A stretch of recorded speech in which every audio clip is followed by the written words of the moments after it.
Yo, what is up? Ladies and gentlemen, today we get 8 badges. Today, we're getting 8 badges.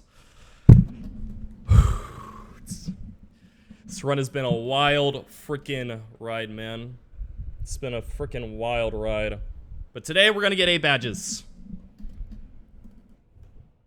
In the hardest Nuzlocke in history. Yeah. Yo, first of all, big shout out to the sub love, Sinistique, Bruce, Joey. Thank you guys so much. I really appreciate it. Song name. This is L's theme from Death Note. Thank you. Appreciate the subs, guys. Seriously, thank you. The 8th gym leader's team is, it's really scary. I thought this fight was gonna be free. I calced Juan for like 5-10 minutes, and I was like, yo, I can kill this lead super easily. It should be pretty fine. Turns out I was wrong. And the back half of the fight is super, super tough. There's a lot of weird things that can happen. And it was super hard to cook. I was going through like a lot of different lead ideas. I have a lot of like lead options, which is really nice. Like if I had to like steer on this fight, if I had to like steer and come up with a plan that was like okay, but like had to steer and like worst case scenario you got a sack, like I was pretty okay. But I think that I found a pretty freaking good line for Juan, and I'll explain that later. Yo, Grant28, thanks buddy, I appreciate it. That really means a lot, buddy. Thanks for all the sub love today, guys. It means a lot. Thank you. But yeah. Ironically, Juan is not the scariest thing that we're gonna do today. The thing that's scarier is this 10 versus 6 back-to-back. This has taken way longer than Juan to cook. It's gonna be risky. And I'm probably gonna have a death. And bad things can happen on this fight. So, first of all, we need to focus on this one. How risky? You'll see. Let's start a prediction though. 10 versus 6 back to back. Now, if you watched, hold up. Let me finish doing this prediction. I think there's a very small chance I wipe. Very, extremely small.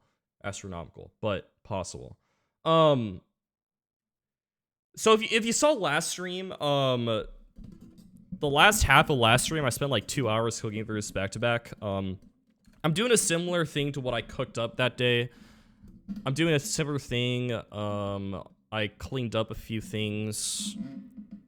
And yeah, it should be, if you saw last stream. Get to E4 for next Saturday so we could do the back-to-back. Do them back-to-back. Next Saturday. I go to TwitchCon that weekend. Unfortunately, I go to TwitchCon that weekend. That would be cool though. That would be pretty freaking cool. Also, like, I don't want to rush it because, like, I still need to cook my E4. I have not cooked my E4 yet. I still have Evergrande City, Victory Road, 123, and 127, which will be our second roamer. So, just do it at TwitchCon. Should I do the E4 at TwitchCon with Wacko in the background? Wacko and Grant. Yeah, it's San Diego. Yeah, do it. A lot would have to happen for that. Number one, we'd have to have a setup, which Wacko, knowing Wacko and the amount that he streams, he's probably bringing his setup anyway, so I guess we got that covered. But secondly, it would require me to cook an E4, get through all of Victory Road and the optional routes in a week and a half, and I don't think I could do that. That'd be cool though. Yeah, regional this weekend. Is it Baltimore regional? Or did that already happen? Urshifu is gone. Yeah. I've been playing a bit of Reg H myself. I really like Hisui and Typhlosion in Reg H, dude. I love like the manual Sunny Day, and then you just nuke stuff with Eruption, and then there's like, you can't, it's like they don't fake out you because you're a ghost type, but then you Terra Fire and just nuke them. Baltimore, nice, it's nice. Dude, I had 2 potential trips three potential trips that I was gonna go on this weekend. Number 1 was the Baltimore Regional. I was considering going to that, but obviously TwitchCon. And then a few months back, me and Proudy were talking about going to the Seahawks and Patriots game, which is this Sunday. But I'm not doing that because I'm already traveling a lot this year, and you know, TwitchCon's the week after. But I will be going to TwitchCon next week, so that's fun. Hey, if you're in the California area, the San Diego area, and you're happen to be going to TwitchCon, let me know. Let me say hi. But yeah. All right. Speaking of Twitch, I'm streaming right now, and our goal is to get to Juan. So, Walmart Iron Crown. Okay. Hisuian Decidueye. Dude, Hisuian Decidueye is so funny because, like, it's so bad in Nuzlocke. Or not like so bad in Nuzlocke, but it's so bad in singles. Like, it's not great in singles. It's not the best in Nuzlocke.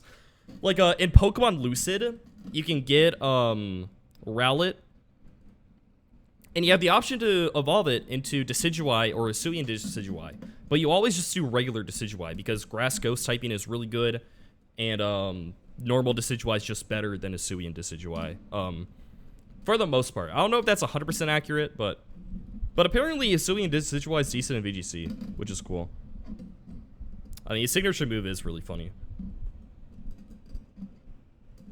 Pledge moves.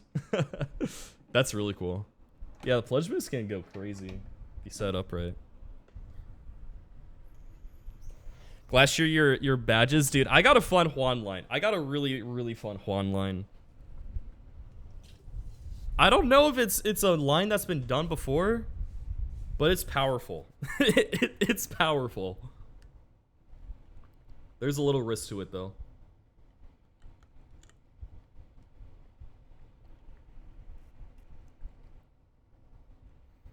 Prim, yeah. I was looking at Prim lines for Juan.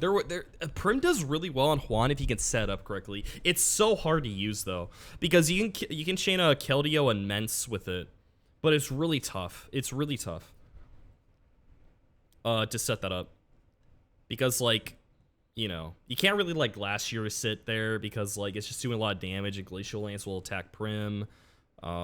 You have to kill Glalie because, you know, it's like Glalie's moveset specifically is like really hard to deal with, right? So you kind of have to kill that early. Sneasler is like the one thing you can like pivot on, but even that's like pretty hard. Like having a consistent poison jab bait from Sneasler is pretty freaking tough. Like you can bait CC with a billion different things, but poison jab's a whole different story. But yeah. No, I don't think there's any. There's not really ability changes in this game. But yeah, we'll get to Juan. We'll talk more about Juan later and talk about what I've cooked and like what different lines I was cooking. We'll get to that later. Honestly, the scarier part of today, the scarier fight is this 10 versus 6 back to back. So, ironically, Juan is like the big boss, the 8th gym. The big double battle with the scary stuff, but this 10 versus 6 back-to-back is a lot scarier to me. So, think of Dragonite for Juan.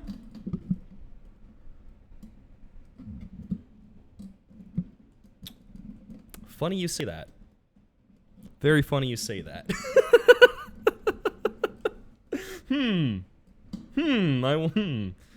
Could be good. Yo, Black Steve, thanks for the 22, bro. I appreciate it. My favorite Pokemon of all time is Skarmory. Oh, Triage is the priority grass move thing? Yeah, that's insane. Might be good for Sneasler. Well, yeah. It is good for Sneasler. You need Choice Band, unfortunately, to kill that guy with Dueling Beat. And also, like, unironically, this Salamence is really hard to kill. Salamence is pretty freaking hard to kill. Even though you have, like, really strong Dragon types, it is still pretty hard. At least, like, you know, it's annoying because, like, you have to, like, specifically, like, slot the right item. Which can be a little annoying, but yeah. We'll get to Juan later. Mega Glalie. Fake out, I'm not exactly sure. Sounds right.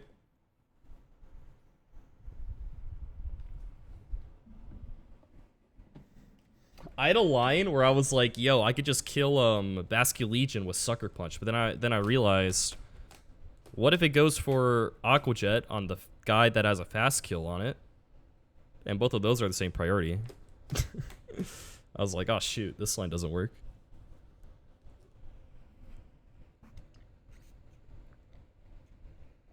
But yeah. So that's the plan for today. The plan for today is we have 3 fights in Juan Gym. We have this 10 versus 6 back-to-back, like I've been saying, that we're going to do first. And then we have Tiffany and Olivia. This is a dull battle. We'll do that. And then we have Juan, which is also a dull battle. So we have those 3 fights. And then I want to hopefully get to Evergrande City. There's one double battle guarding Evergrande City. I don't know exactly which one it is. Does anyone know which one it is? It's after... Wait. No, it's here. It's somewhere around here.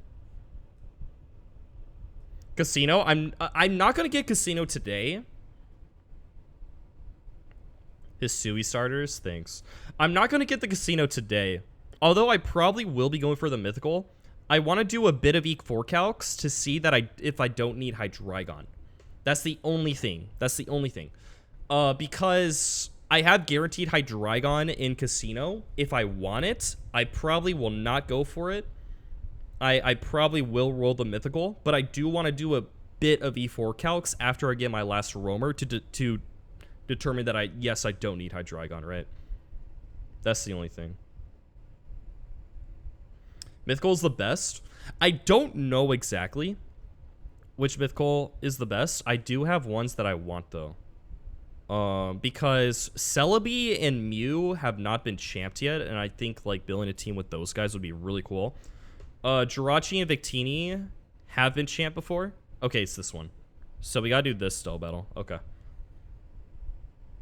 So, we'll calc this one. I think our level cap goes to 95 after the gym, so hopefully that helps us out. So hopefully we can cook this one up today. We'll see.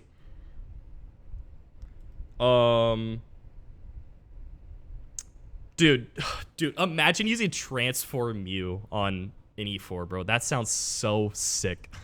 Imagine just like Pult. You set up like a Dragon Darts kill with Dragapult. You kill 2 with Dragapult, and then you transform into your own Dragapult, and then you just have two Dragapults spamming darts. Imagine that. Like, that would be so sick. Bob had the lines. I gotta go back and look at how Bob's E4 went. So I know he lost, which is sad, but apparently he has some cool lines cooked.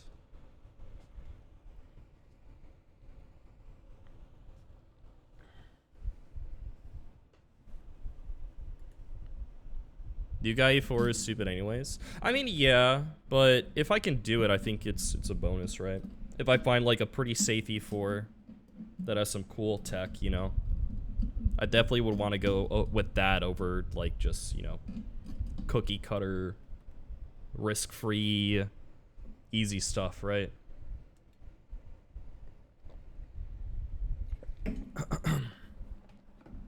So we'll see.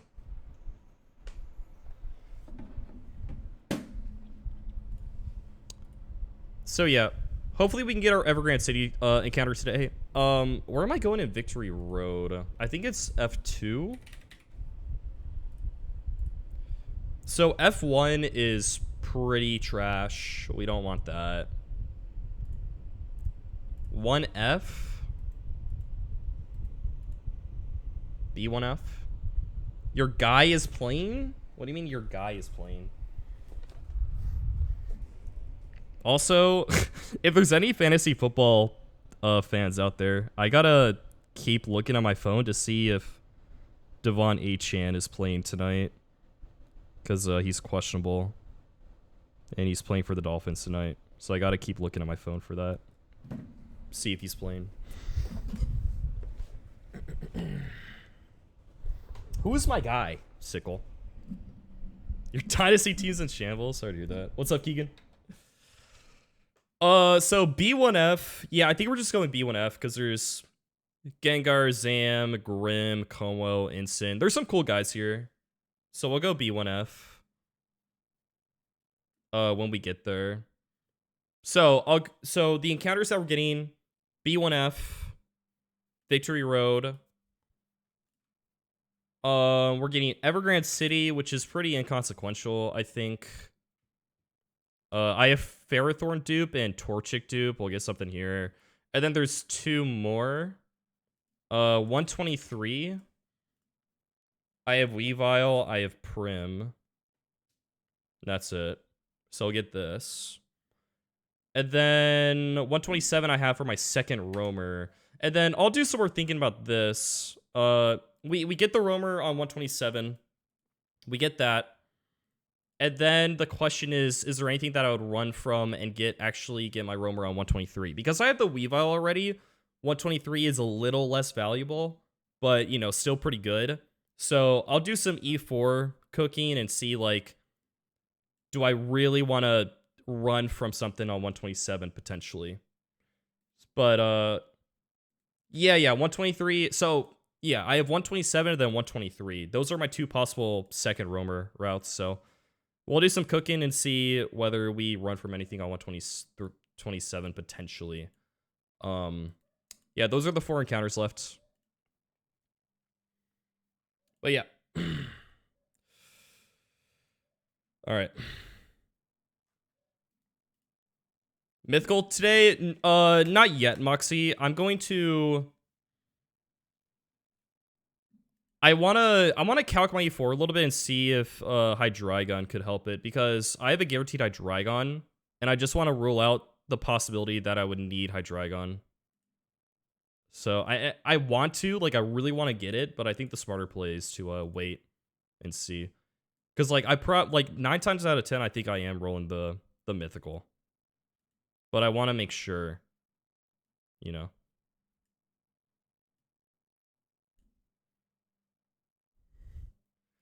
I have Weavile. I have Weavile now, so I'm probably okay with I'm probably okay with no Hydreigon. I just want to rule it out, you know. That's all.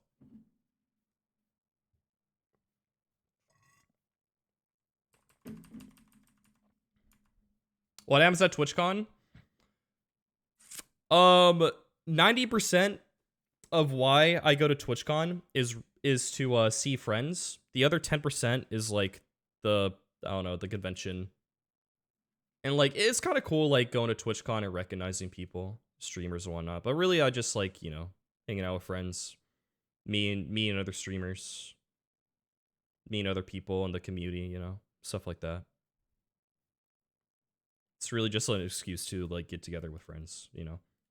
The Drxx versus Wacko basketball match. I mean, can't lie. Speaking of which, dude, I gotta go hit the gym this weekend and practice my shot. How you feeling going to the matchup? I can't say how I really feel, man. Here, if you want, I'll message you, Moxie. I'll message you. I can't say it because that could influence the match.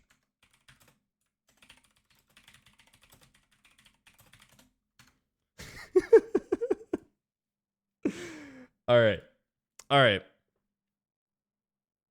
So prediction for the 10 versus 6 back-to-back is up. I think there's like an extremely astronomically low chance that I wipe.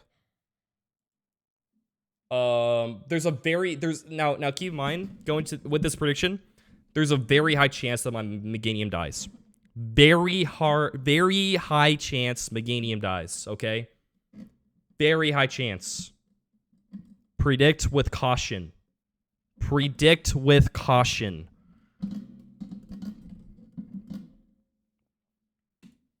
I think it might be like 60%. Maybe higher. I'd say, my guess is maybe like 70% chance that Meganium lives. 70% that Meganium lives. It's hard to say, because there's a lot of stuff that can happen, but if Meganium dies, we just revenge kill in Celeste Mon, so it's not too bad, but yeah. Okay, let's go over the plan.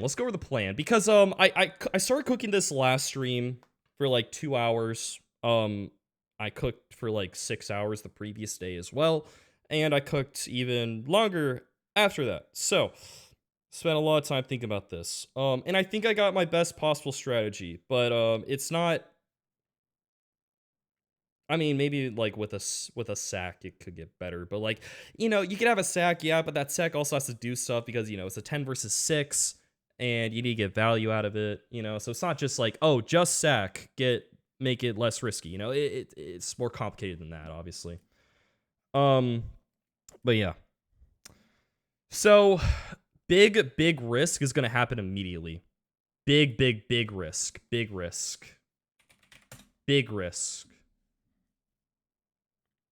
It's a big risk that could mean that Mence also dies.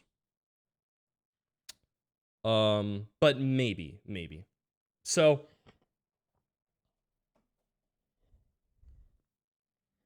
Grim without Dark Shifu. Yeah, I guess Dark Shifu helps a lot here, huh? And I'm actually only using Shifu to kill one Pokemon. Pre-damage Pinchberry Baton Pass. That sounds funny. Although I feel like you could just pre-damage Pinchberry your other guy, but I mean, possibly, yeah. I mean, you could pre-damage Pinchberry Baton Pass into like a Choice Band or Choice Specs guy. That could be funny. All right, anyways. So we're leading Infernape here. We're gonna go Life Orb Infernape because throughout the battle, or like the first battle, we need to intentionally take damage on Ape to bait Excelgor. We have to intentionally bait an Excelgor. So basically the plan is to fake out this guy. And when I fake out this guy, Weak Armor activates. It gets +2 speed, -1 defense. And then with Life Orb Chip, we get into kill range of Liquidation, so we'll go fast kill Liquidation. This is how we prevent rocks, because I tried finding lines where like preventing rocks would be okay. I just couldn't find it. Rocks are just like so detrimental. Spikes from Excelgor are like a lot less worrisome, but like Stealth Rocks just limits the team building a lot because like you can't use flying types, ice types, stuff like that, right? So essentially what our plan is to fake out this guy, activate Weak Armor, and then Life Orb puts us in range of Liquidation fast kill. We then go to Dragapult, and a Choice Scarf Dragapult will kill this guy with Dragon Darts, because Dragon Darts will lower its defense to give it -2, and then the second darts will hit, and then it always kills. That's the idea. Also, fun fact, Choice Band Dragon Darts lead Dragapult has like an 85% chance to kill Kabutops straight up through Focus Sash, but a little too risky. So, but here's the thing, okay? Liquidation hits us. Okay? The big risk is whether Liquidation crits us immediately. If we swap in on a crit Liquidation, it gets a little scary. In the sense that Dragapult has to take a little bit extra damage. And we have to do a little bit of maneuvering outside of that. But essentially, the normal line is that we swap in on Liquidation, we get Choice Scarf Dragon Darts to kill. And then we show fast kill to you, fast kill to you. It would bait in Togepi. So the reason why crit is bad is that it means that we don't outdamage Whiscash anymore. And we still outdamage Togedemaru. So essentially it'll go Whiscash over Togedemaru, which is bad. But the normal line is that this guy comes in, we go Infernape. Second risk, which isn't like terrible, but essentially we have to go Infernape on Iron Tail, and then after the Iron Tail damage and 3 ticks of Life Orb, we'll be in range of Excelgor Fast Kill. But if Iron Tail misses, I need to swap out and then swap back in. I can either go to Meganium on Zingzap and back, or I can go to Salamence on Zingzap and back on Iron Tail. I think I can go Salamence, right? Yeah, I can go Salamence and back. So I gotta make a game time decision if it misses which one I go to. Meganium on Zingzap means that it can potentially just die to straight up Blizzard from Walrein. But pivoting Mence means that I think I like take this, then like maybe I'm dead to crit from Whiscash sometimes. We'll see like during the battle. I just need to pivot one of them and then back, and then hopefully it hits then. If it misses twice, then like, you know, I just like pivot the other one and back. If it misses 3 times, then I don't know, man. Could be pretty rough. But essentially, we take 1 Iron Tail, we go Fake Out, Overheat, we take 30% from the Life Orb, and then we take 25 here. That leaves us at, like, you know, 45%, 55%. Even if we get crit by Iron Tail, we should be okay. Essentially, we bait this guy, we go Pult on what hopefully is Focus Blast. If we take a little Bug Buzz or Energy Ball, shouldn't be too bad. And then Choice Scarf Pult, I have to min roll my Dragon Darts to not kill it. So hopefully we just don't get 2 low rolls from Dragon Darts. So like 132 plus 133 will barely not kill, but if I get 133 plus 133 or like 132 plus 135, it will kill, right? So it's super unlikely not to kill. Hopefully we hit the range. If not, it's not too bad. We either take a little bit more damage or spikes go up, and spikes shouldn't be too bad. But then at that point, we still see show fast kill to Gothtail. So Gothtail should never come in until the end. We'll bait in this guy. And we have fast to a KO, so can't Dragon Dance. We'll go to Salamence. Now, Oblivious blocks Intimidate, but that's fine. We'll come in on EQ. Essentially, we just need to get some damage on this guy. So we'll click Dual Wing Beat. He still can't Dragon Dance because we have Outrage. And then we just need a little bit of damage, because then highest damage is Zen Headbutt. We can go to Weavile. And then with Black Glasses. Oh yeah, also, I forgot to mention, we are going to be using a scale right now. Before I forget, let me do this. And also, before I forget, I need to teach you Brick Break. So this is a scale that I was probably going to do regardless. I only have 1 Fake Out guy in my entire box, which is Infernape. Fake Out on Weavile is obviously a really good move, and this guy's potentially coming to E4, so this is kind of like a no-brainer. And obviously I need it for the Gauntlet, so this is a worthy scale to use. So Weavile, my friend, you now will get Fake Out.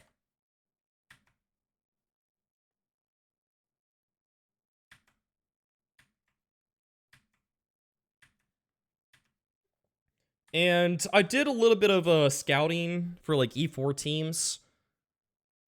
And it seems like Triple Axel is the forget here.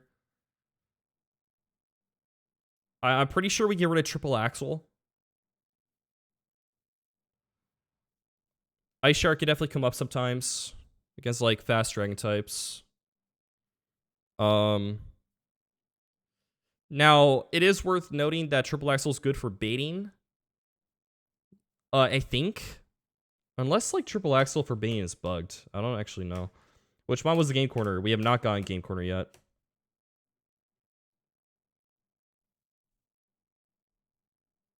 Last chance to get your prediction for the 10 versus 6 back-to-back, by the way. There's a good chance Meganium dies.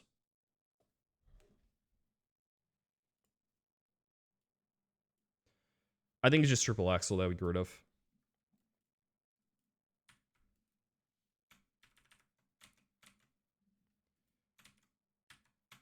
Okay. You know, fake out. Beautiful. So let me export this guy.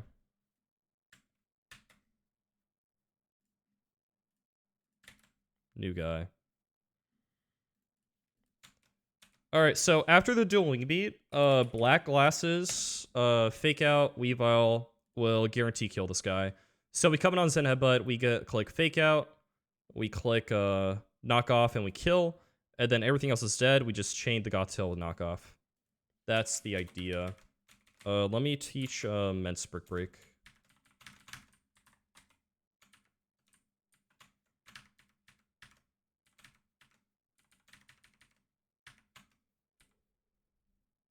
Fire Blast.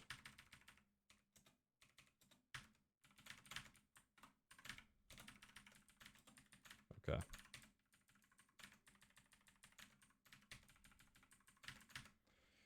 Okay. So the next fight, Infernape's gonna lead. And we will click CC to kill this guy. Infernape will be very low. Very low from 4 Life Orb ticks plus 1 Hail tick and taking a Togedemae hit. We can barely live all of that, but we're going to be very low, which is fine. Infernape outspeeds everything except for Bear Tick. So Bear Tick will come in. Shaped and Shaded, what's up? Thank you. And then this is another slight risk here.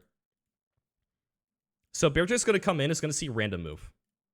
I'm going to be that low to where it's random move. We're going to go to Urshifu. Urshifu's going to hold a Citrus Berry. And this matchup is not free. There's a fiction that can happen. If I get like defense drop, flinched, and crit, I can die. It's not risk free. I will sack Salamence if I need to. If I need to sack Salamence, if it's looking grim, like if I get defense dropped, then crit, well, and flinched, I might have to like sack Salamence, and then come back in and then dodge crit. You know, there's a few things that can happen. Like if I get crit on switch in, then flinched, and then crit again, you know. It's really like defense drop into flinch into crit, you know, stuff like some combination of that stuff. It doesn't matter what HP I'm at. I just need to kill this guy with close combat. So yeah, hopefully this goes well. We just kill this guy with close combat, and then what's nice is that we bait in Sigilif. Always going for Air Slash. Now I could be low enough to bait Sword Power, which could be a little awkward. But I think, so essentially, I want Weavile to take damage. I want Weavile to take damage to give Meganium a higher chance of living. So we go Weavile. If it went for Air Slash, it's perfect. We just kill it. If it goes for Stored Power, we will stay in, click Fake Out, and then Fake Out again to fail, and then kill him afterwards to potentially take a hit. Because this will be to try and prevent sub from Walrein, to give Meganium a higher chance of living. If we come in on Calm Mind, we just have to kill it because we'll be taking too much damage. I don't think it's possible to come in on Calm Mind.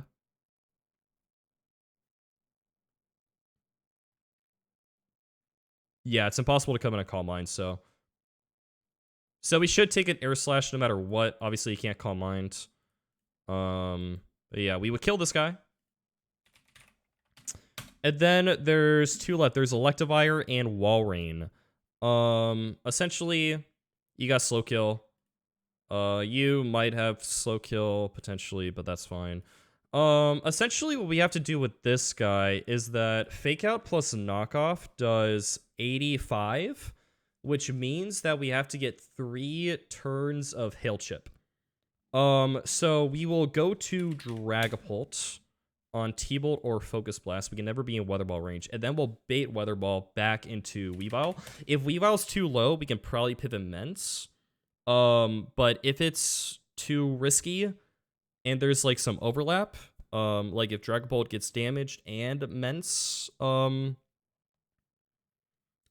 gets like crit by T-Bolt and like there's overlap with Thunderbolt, we will just sack Salamence at that point, which would suck obviously, but the idea is hopefully that we can take an Air Slash here and a Weather Ball here and potentially bait a kill from Wall Rain or at least killing rolls. Hopefully, we're never dead to double crit on Weavile, but hopefully, you know, we can get into this range. If not, it's fine. But essentially, all we do is, this is last spawn Wall Rain, we go Meganium. If it subs, Meganium just has to die. We just go Leaf Storm. We're going to be Choice Specs Meganium. If it goes for Scald, we just kill him. If he goes for Blizzard and doesn't crit, or Freeze, we just kill him. If he goes for Freeze Dry and doesn't freeze, we kill him. So that's the big risk. I would just clean up with Urshifu close combat if that happens, but big risk on Meganium. Big risk on Meganium. So this is where the death can occur. We go U. Hopefully we're in range of Scald from Weavile, but if not, you know, this guy can sub, and Meganium just has to get sacked. That is the entire Gauntlet plan. There's a lot. There's a lot of little risk in there, and there's some stuff that can go wrong. So we'll see.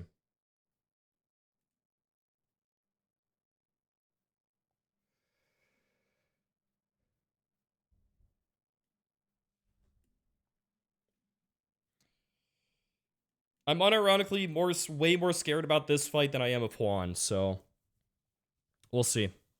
This is definitely the hardest fight in the gym, at least for me. And you know, I got like 5 goats plus Meganium, so I'm hoping none of the goats die.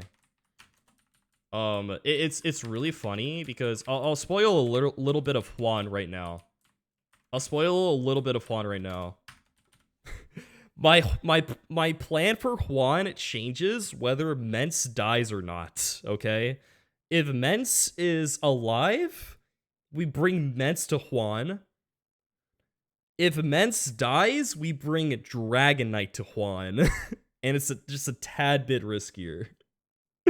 So this fight actually affects Juan. Which one we bring to Juan. So, kind of funny little thing there. Okay, so big thing, we taught you Fake Out. And we taught you Brick Break. Okay. Everything's cooked. All of Juan Gym is cooked.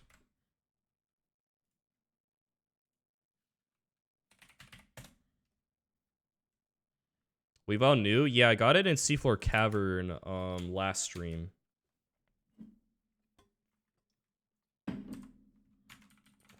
Okay. Ape, you're gonna hold the life orb. We're going Choice Scarf Dragapult to outspeed a +2 speed Kabutops. Sub to Hong. Dude, I gotta keep checking if Dabon Achan is playing tonight. So I need to know if I need to bench him or not.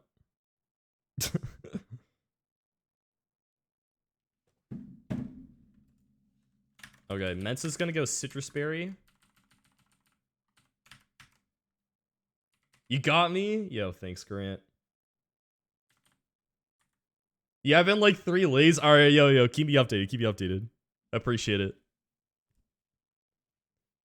For kickoff will be the final report. Oh, okay. When they say game time decision, I'm like so worried that they're gonna do it like 5 minutes before kickoff. But I guess you have to like submit like roster or whatever right before the game starts, like well before it starts. I don't know exactly how it works, but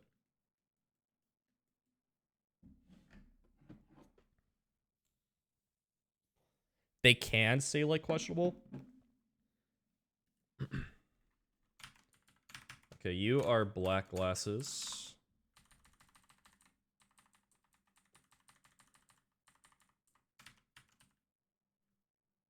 You are...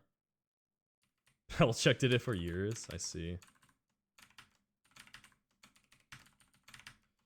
You are choice specs.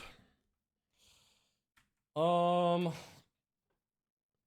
was wondering whether I need a miracle seed on Meganium.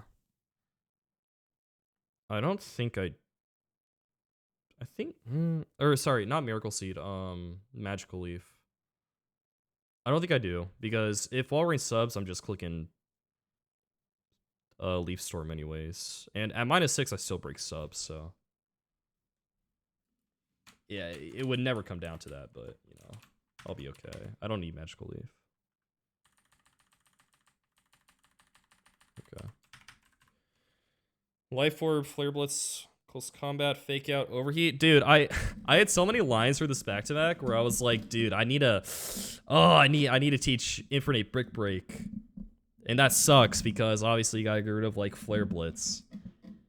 I was like, man, I really don't want to do that. But thankfully I found a line that doesn't involve that. Choice Scarf pulled. Dude, I've had Flamethrower for the longest time. And like I've always tried to like come up with the lines that didn't get rid of Flamethrower because I don't know if I need it for later. Alright, Citrus Berry, Mence. Black Glasses, Weavile. Do I need to teach you anything? I don't think so. All I'm doing is killing Walrein, or killing Beartick with CC. I might come in on Walrein and kill that. If Meganium dies. Is there anything else that I'm missing?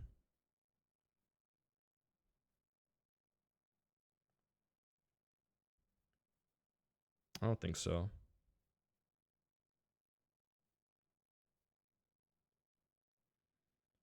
Would you write your cook notes, computer, pen, or raw dog? Remember it? I basically just write them in this text box, and then I paste it to like this solo Discord channel that I have. Then I keep them all in channels. And then I just like paste them for each fight, and then I copy them again and paste them back into the text box to refer to them. Okay, choice specs Meganium. Alright. Blaze Black 2, the hack is fire. Let's go, man. Sagless Root as I have no Nuzlocke. XP. The early game is demon, bro. That is actually unironically one of the hardest early games. Like, I put as like Run&Bun level early game difficulty. Like, Redux early game is not okay, bro.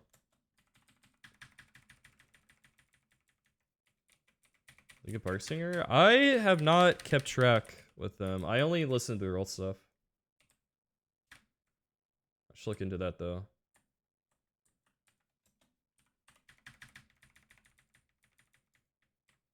Raw Dog, remember it. Thanks, Hearts of Violet. Oh, you going on a walk? Let's go. Let's go. Glad to hear that.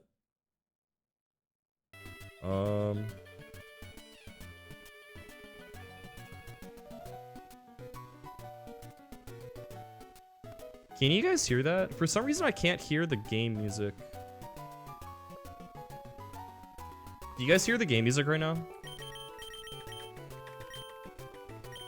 Yeah? Okay. Something's wrong with my headphones then.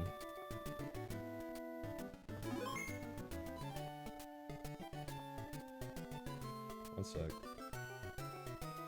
It's so weird. What's happening? I'm gonna try to restore my emulator.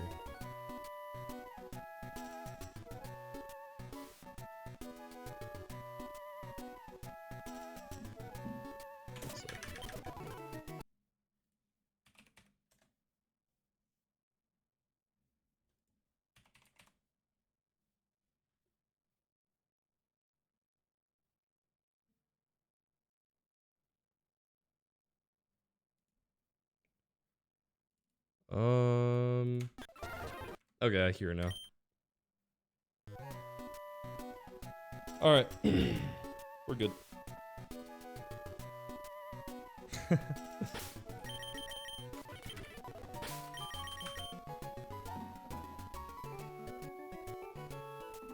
Unironically, the hardest fight in this gym is this back-to-back. I don't know what Drxx was smoking when he made this, man. It's insane.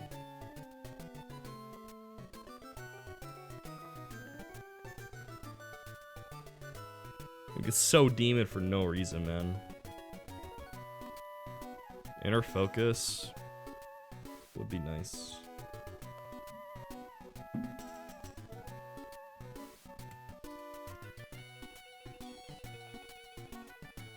Bro, give us one ability patch. Just one. Just one, please.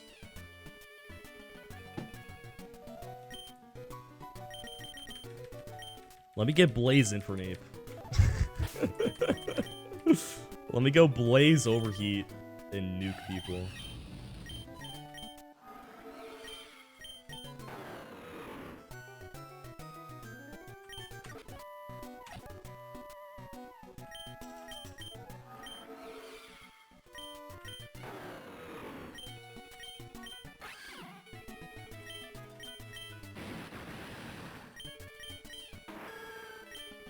I think we're good.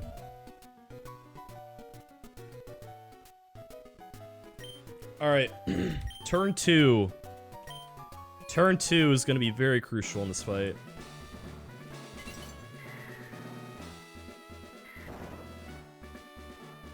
Use it on Weavile if you got one. After I did E4 calcs.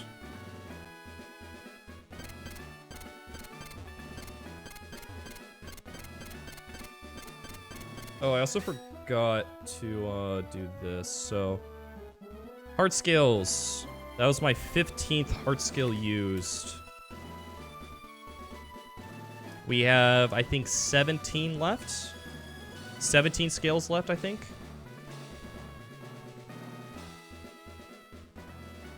I think 17. Okay.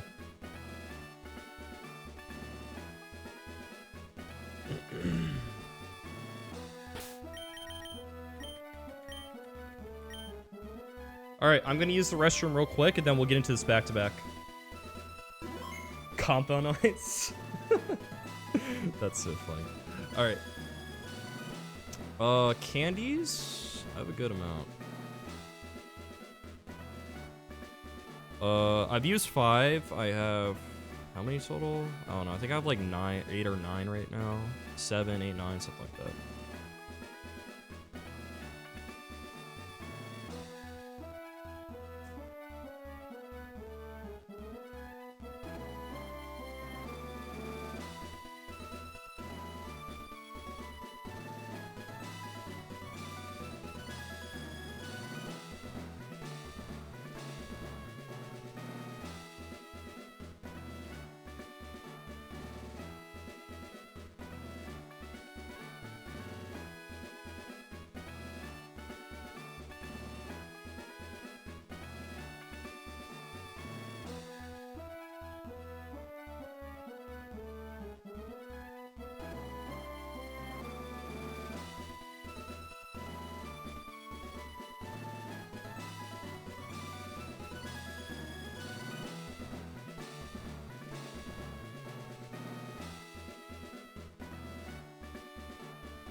Alright.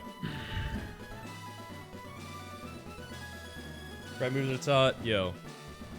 My man, Shin, looking out for me.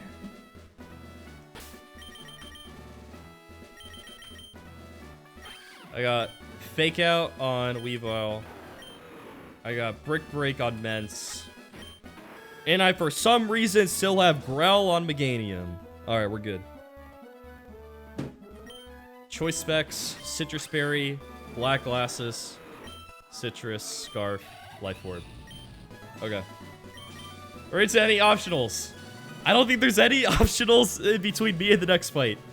Unless there's like there's a hidden NPC in the walls, one tile above me, I think we're okay.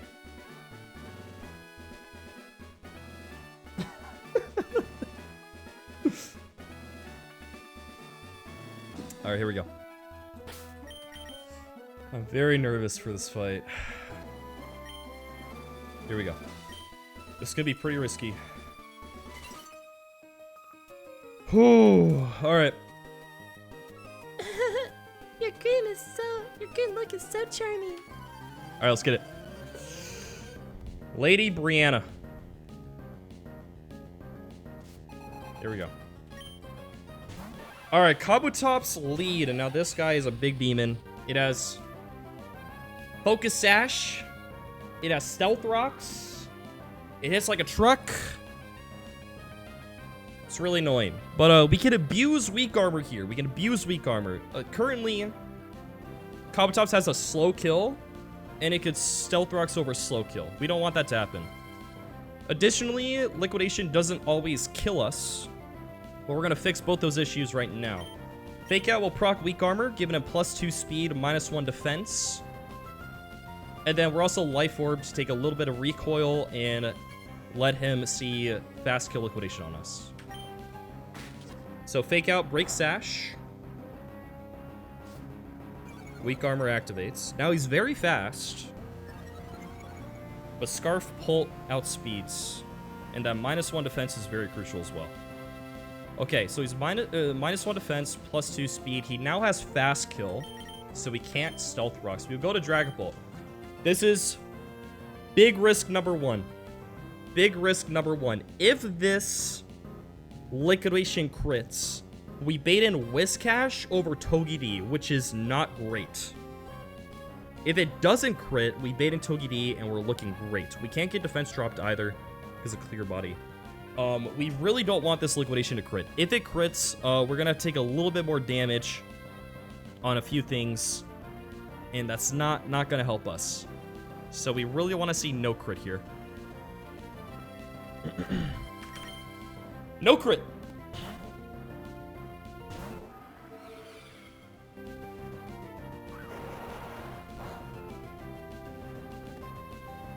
Okay. Did that crit? It didn't, right? I wasn't quite looking. We're good. I think we're good. I think we're good. I think we're good. Okay. Nice. That's nice. We should bait in Togepi now. Okay. Now, with that defense drop, it's very crucial. Let me know when that's done.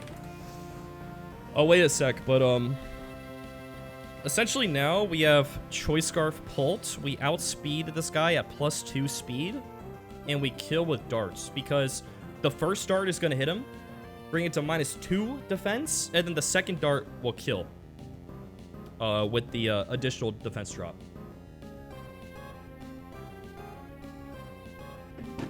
I wasn't quite looking. We should be good. We out damage Whiscash right now, which is the big thing. We really want to out damage Whiscash, which we do. If we got crit there, we sometimes didn't out damage Whiscash. That was the big thing.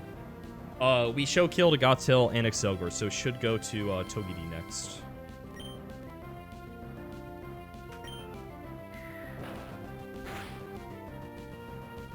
Chris irrelevant.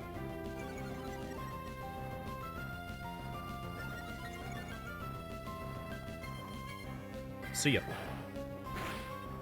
Okay. This should be Togedemaru coming in.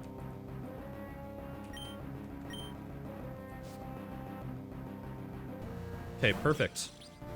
So now this is a slight risk. Slight risk number 2. His highest damage right now is Iron Tail. That's what he's gonna go for always. We want him to hit the Iron Tail on Infernape because we're gonna hit this guy with Fake Out and Overheat. And that's 3 total ticks of Life Orb. And then plus the additional Iron Tail, we will bait in Fast Kill Excelgor, which is really crucial. If we don't bait in Excelgor, we bait in Gothtail and we die. So we really want this to hit. If it misses, it's probably okay. We can just go Salamence and back, and then it's just only like a combination of a lot of stuff that makes Salamence have to be sacked later. If he misses like 3 or 4 times, it could be like really bad. So let's hope so that doesn't happen. But yeah, we want to get hit here. We really want to get hit. Crit should be okay too. We just want to get hit.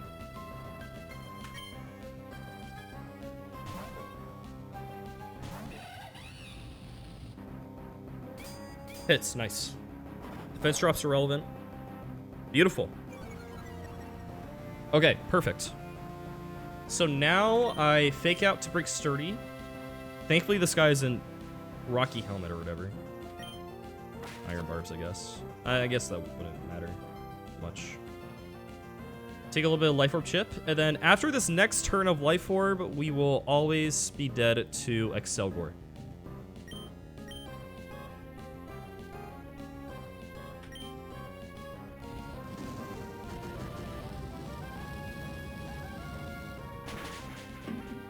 Night. We have a very specific baiting sequence that we want to set up.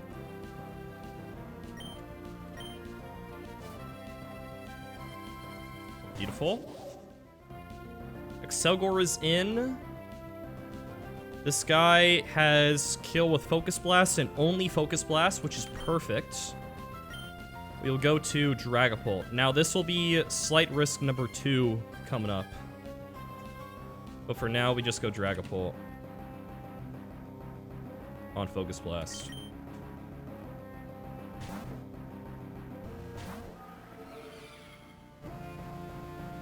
Beautiful. Okay. Slight risk number 2. If I double min roll my darts, I don't kill him and spikes go up, or Dragapult takes more damage. Both of those aren't great. There's one other combination of rolls. If I get lowest possible roll plus second lowest possible roll, I also don't kill him. So the lowest roll is 132, the second lowest is 133. If I get one of those on both, we don't kill him. If I get 2 133 rolls, we do kill him. So it's really likely to kill him. We're gonna hope that we do. Yeah, slight risk number 2. We don't die if it happens. Like, spikes will go up or we'll take more damage, which will make the next fight a little scarier, but it's still, like, fine. Potentially, so yeah. Hopefully we just kill him. Choice Scarf lets us outspeed here. That looks good. Okay, nice. This will go to Whiscash now because I show kill to Gothitelle.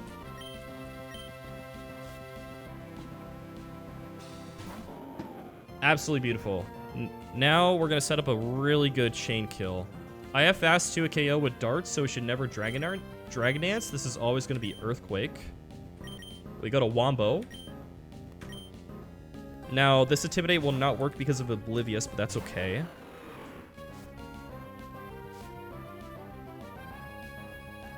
And now we show fast 2-hit KO with Outrage, so we should never do that. All we need is the damage from Dueling Beat. Yeah, all we need is the Dueling Beat damage. Should never Dragon Dance. Okay. Let me just double check the math here also. This damage should be irrelevant. Crit's fine. We don't mind that. Let me see. 61 times 2 plus Weavile with black glasses. Plus 38 plus knockoff 165 is, yeah, it always kills. Okay, so we're good now. And what's really nice about Salamence is that the highest damage on me is Zen Headbutt. So it can only Zen Headbutt on my switch to Weavile.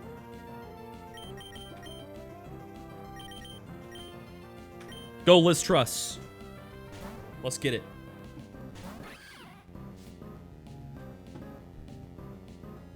Beautiful. Listen, man, I don't make the nicknames. And we are black glasses, right? I should have checked that before swapping. Okay, beautiful. Alright, fake out. Now we kill a knockoff. And the last mon alive in the back is Gothitelle, and we just chained that guy as well.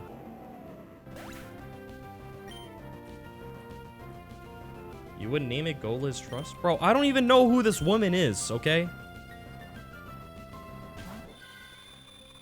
And Black Glasses gives us enough damage to kill this guy. Alright. That's first fight down. Everything went according to plan. This next fight is going to be a lot scarier, though. We're set up well for it. Here we go.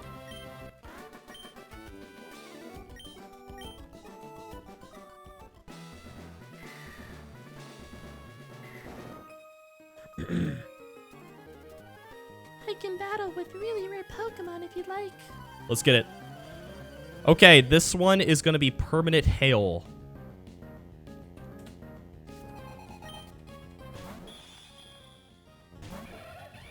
Alright.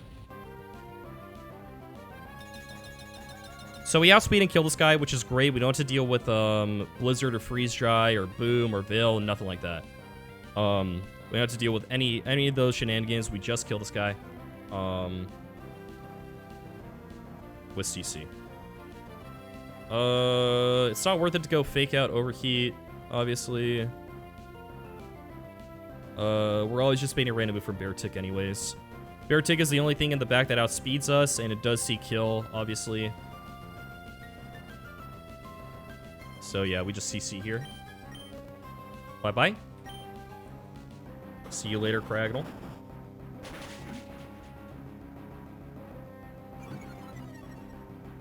Bye-bye, or it'd be a banger. Alright, we take a Life Orb and Hail, that's fine. Alright, this is now Slight Risk number 3.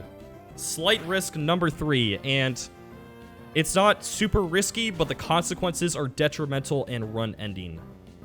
My Urshifu has a pretty good, really good chance to 1v1 this. There is some fiction that can happen. Defense drop into flinch into crit can kill Urshifu.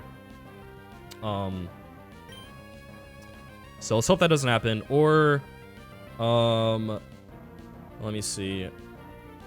It has to, like, second roll highest crit into flinch into crit. There's ways that Urshifu doesn't win this matchup. If I get defense drop and flinched,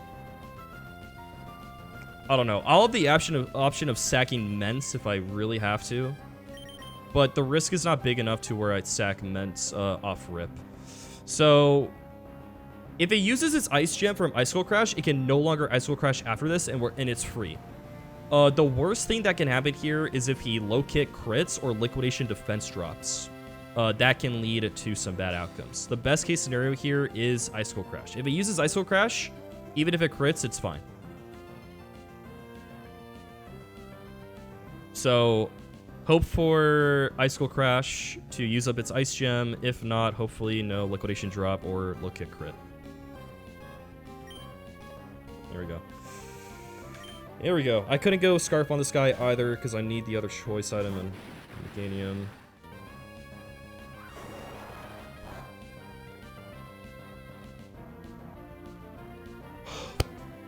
Okay. Holy. Crit's fine there. Crit's fine there. Low kick crit would have been a little annoying, but liquidation crit is fine. Defense drop was what we were scared of. Okay, this is most likely low kick. Could be icicle crash. There's a few ranges of overlap. But because we didn't get defense drop, we should be okay. We should be okay. It's most likely low kick. We never died of that. We have our citrus berry still. We should be okay. Alright.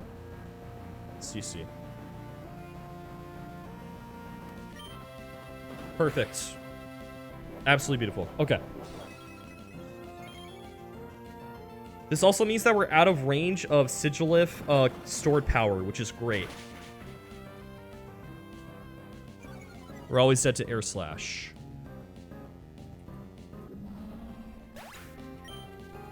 Yo, Rent, thanks for the prime with 17 months. Sorry, bro. I was in the middle of a turn, bro. I'm sorry. Thank you, Rent. What is this? You're linking me in Discord. Can you DM it to me or or at me if we're in the same channel? Because it's like opening up my browser. Just DM it to me on Discord. I'll give you your reaction. Okay.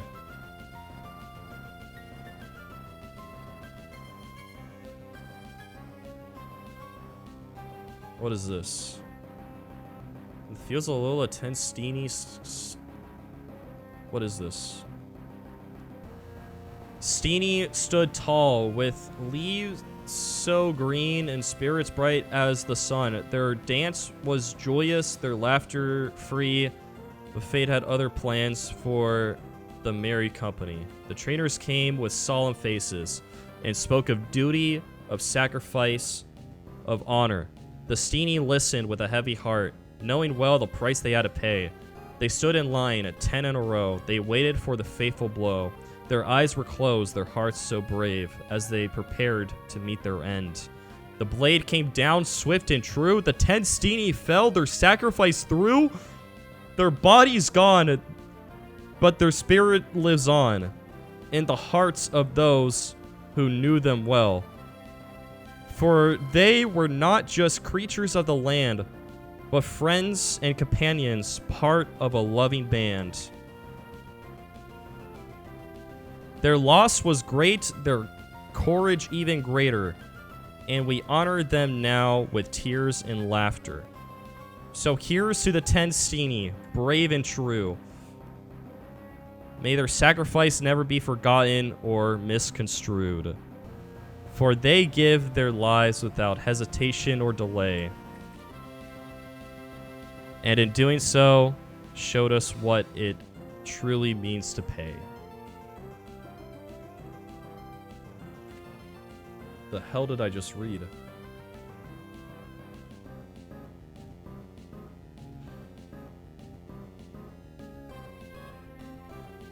Nice poem. Really good creative writing. I hope that he's not turning that in for an English assignment. But I respect it. CC here. Alright. Thank you, Rent. Thanks for the prime as well.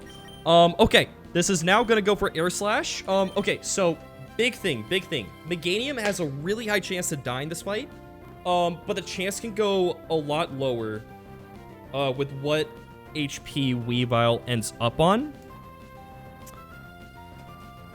The air slash here is a good start. We want this air slash to high roll, but not crit. We never die to double crits, but that will put us in range of Blizzard and Freeze Dry, which isn't all that bad. The big thing that Meganium risks is Substitute on the switch-in. Depending on the rolls, we'll take this air slash and a Weather Ball from Electivire. And depending on our HP, we'll determine whether we're in Scald range of Wall Rain or not, because that will give Meganium a higher chance to live if we're in kill range. Because if it subs on the switch to Meganium, we just have to sack Meganium, no questions asked. So yeah, go for a high roll air slash here.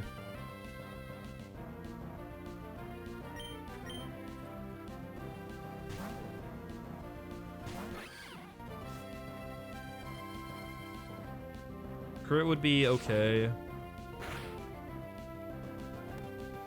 139. That seems pretty good. Yeah, that was a high roll. Okay, that's actually real. He rolled really well on that. Okay. That's good. That's good. We're in a good spot. Okay. Knock off to kill this guy.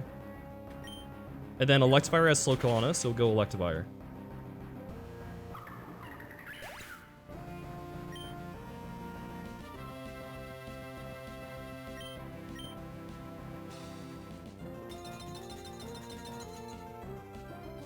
Don't take hail damage. Okay. This is going to be T-Bolt or Focus Blast, both of which are fine. We will just pivot to Dragapult and then come back in on Weather Ball. Yeah, crit T-Bolt is fine. We are never in range of Weather Ball. This should just be Focus Blast, realistically. I don't think I'm even in range of T-Bolt. I'm not. This is just Focus Blast. Okay. Go Pult.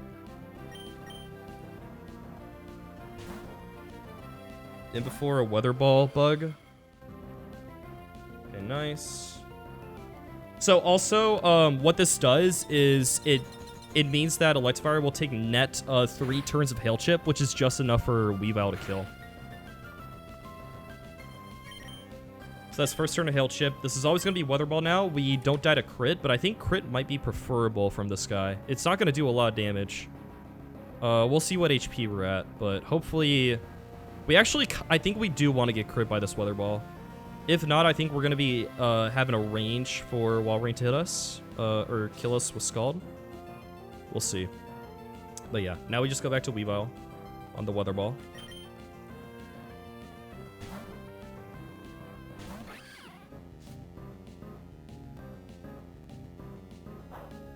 Okay.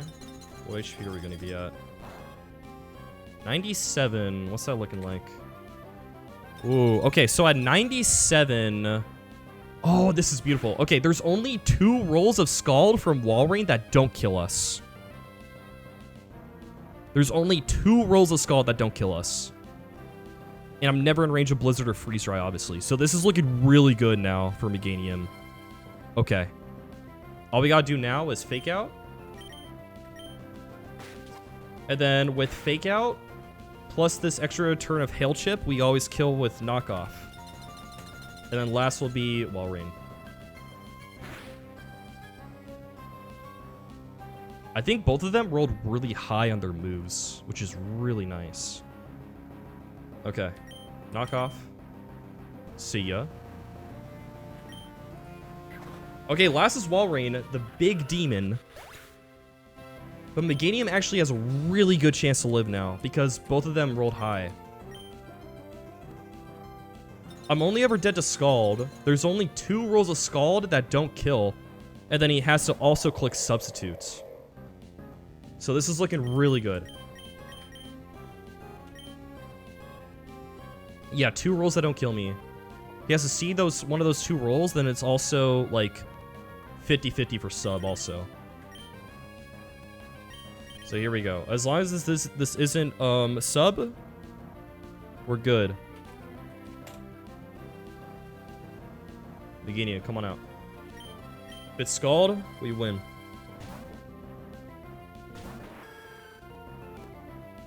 Yes! Let's freaking go, dude. Come on, baby. Come on, baby. Sue Biden! Sue Biden! Drop the nuke! Boom, boom, boom, boom, boom! Let's go. Woo! That's why we need the choice specs.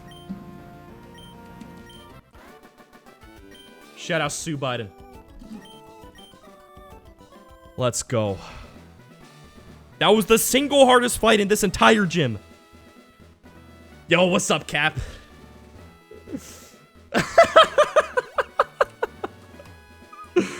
Oh my gosh. Yo, guys, go see Captain Kid's new YouTube video. It's a banger. It's one of my favorite YouTube videos of all time, unironically.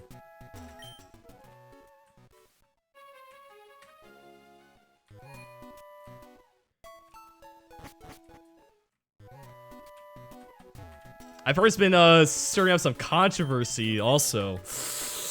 Oh.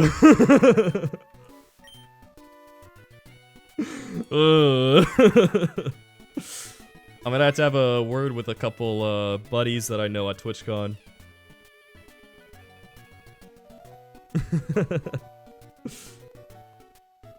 See how they thought about it. The stubble wasn't too bad. The stubble is not too bad. No, I think it's gonna be all right. I think it's gonna be all right. All right, we got 2 more fights left in Juan Gym. Wow, this just dawned on me. We might be able to do entire Juan Gym deathless. Holy. Urshifu one helps this gym? It does. It does, for sure. Honestly, Urshifu is not carrying the gym, though. It's definitely nice, but it hasn't been carrying, per se. I mean, it was really good on Bethany. Like, obviously, being able to beat Beartick on that fight was really good. It's obviously going to kill something on Juan. It's not carrying as much as Roserade and Dragapult are, though. Ironically. It's Wet Shifu. Oh yeah, prediction. Okay, we got that paid out. Okay. So let's do prediction for the Cell battle real quick.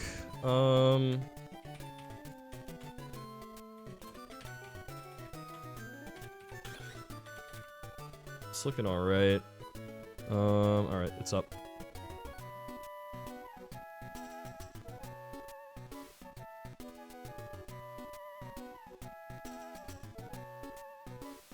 Yo, what's up, Himmy? We're looking to get 8 badges today, man. When's your draft match? The better question is, when am I gonna finish building the team? Probably tomorrow. Nah, dude. The first season of the draft league, dude. I always finish my teams on Sunday. It's a little friendly draft league that we're doing with some friends. The concept of the draft league is really cool. Essentially, every draft team has 2 people, 1 pro and 1 noob.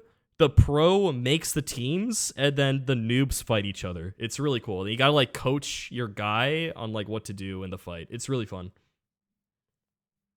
My player is Knack, so I gotta build Knackali a team for his match this weekend.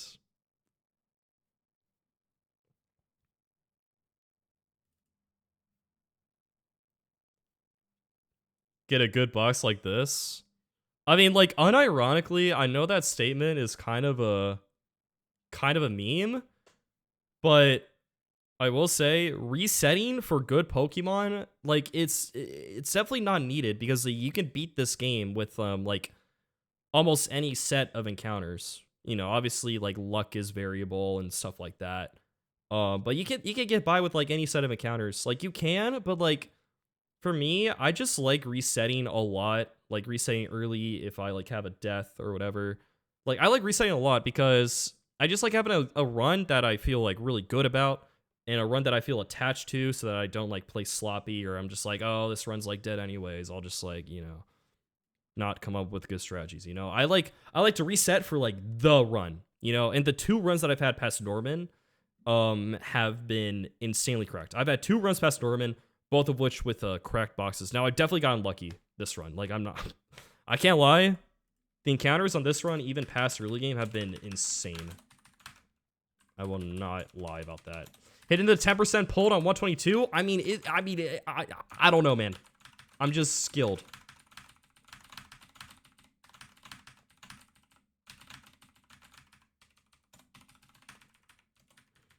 And with that, you might figure it out, but I am going for one special accomplishment this run for the Hall of Fame sheet. There's one specific accomplishment that I want to get on the Hall of Fame sheet. You might be able to guess, but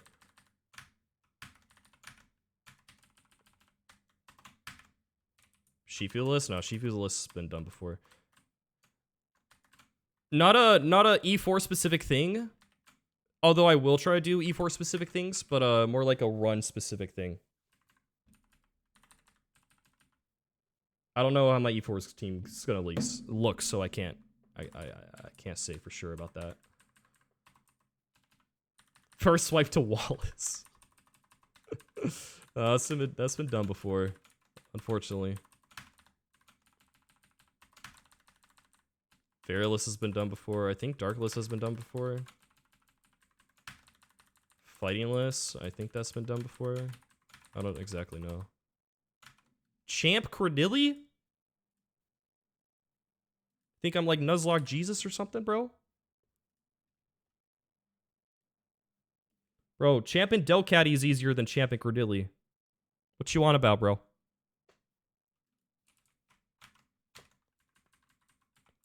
Although clicking Focus Sash, or clicking Mirror Coat with a Focus Sash against a Primal Kyogre would be pretty sick.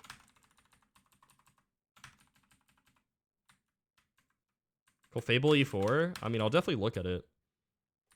Doing Drake doubles with the Clefable is a possibility. We'll see.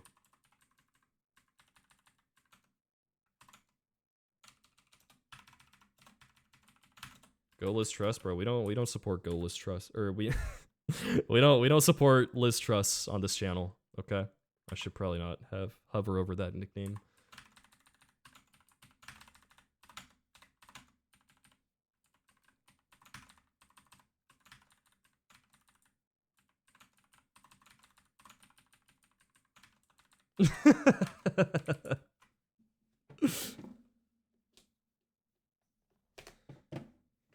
Five mon E4 would be so funny. Roamerless E4 is super possible. I don't know if that's been done before. I think there's like a really good chance I do roamerless E4 like unintentionally.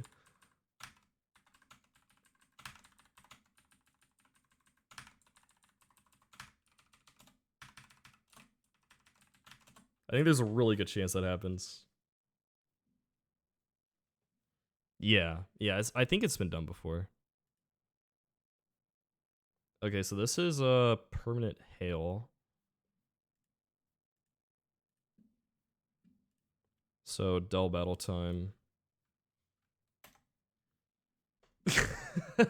That's insane, Grimmy. Okay. Wow.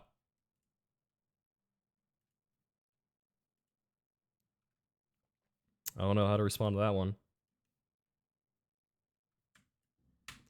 At least I have a Dragapult in my box. I don't let that guy die.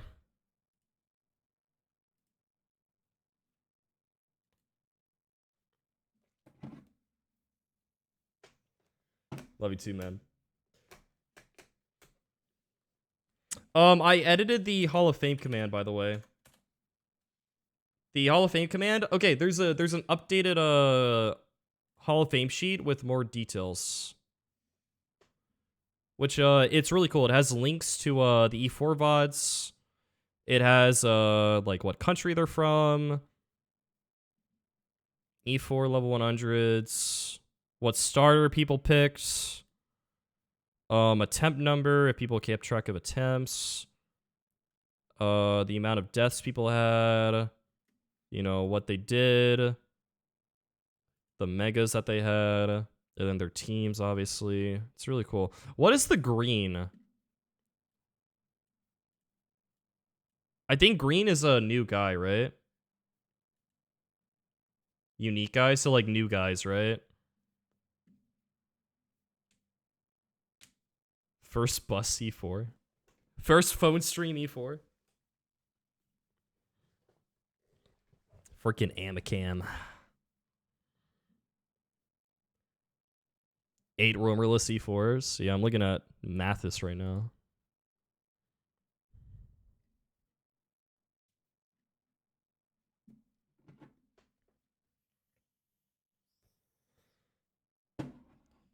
J-Chow? I don't think J-Chow's making it.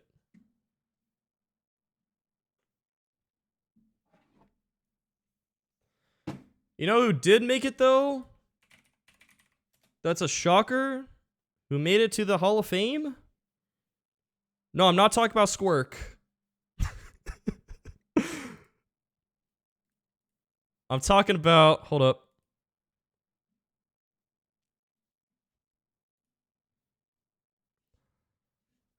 Who let Freak Bob in, bro? Who let this guy in? Who let this guy in? Lilligan Usui, Gardevoir, Lopunny, Prim, Slowbro, and Roserade? What the heck? Who let this guy on the sheet?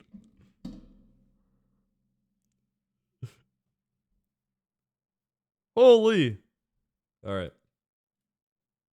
Anyways.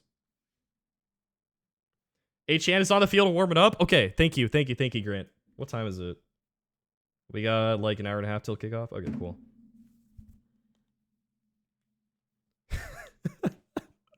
There is a theme to that team, yes. Come on, H-Chan, you got it, man.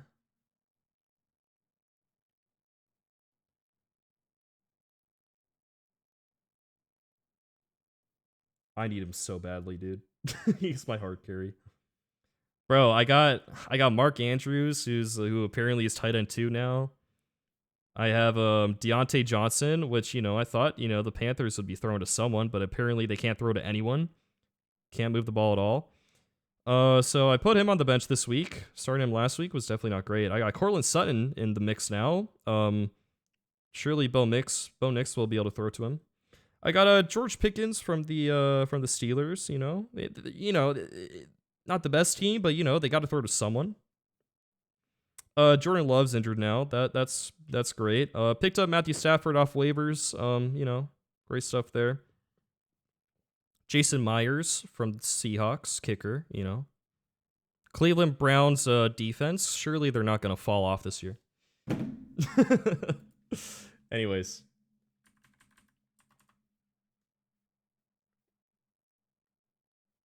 The thing is, I'm a big Seahawks fan. Basically what the Seahawks did was they had just one safety deep and just covered the middle the entire time and dared Bo Nix to throw deep, and he just never threw it deep. And who do they play this week? They play the Steelers, right? Yeah. The Steelers, they're gonna destroy Bo Nix.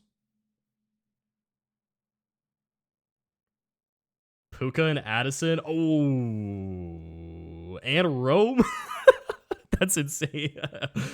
Good luck, bro. Good luck on the waiver wires.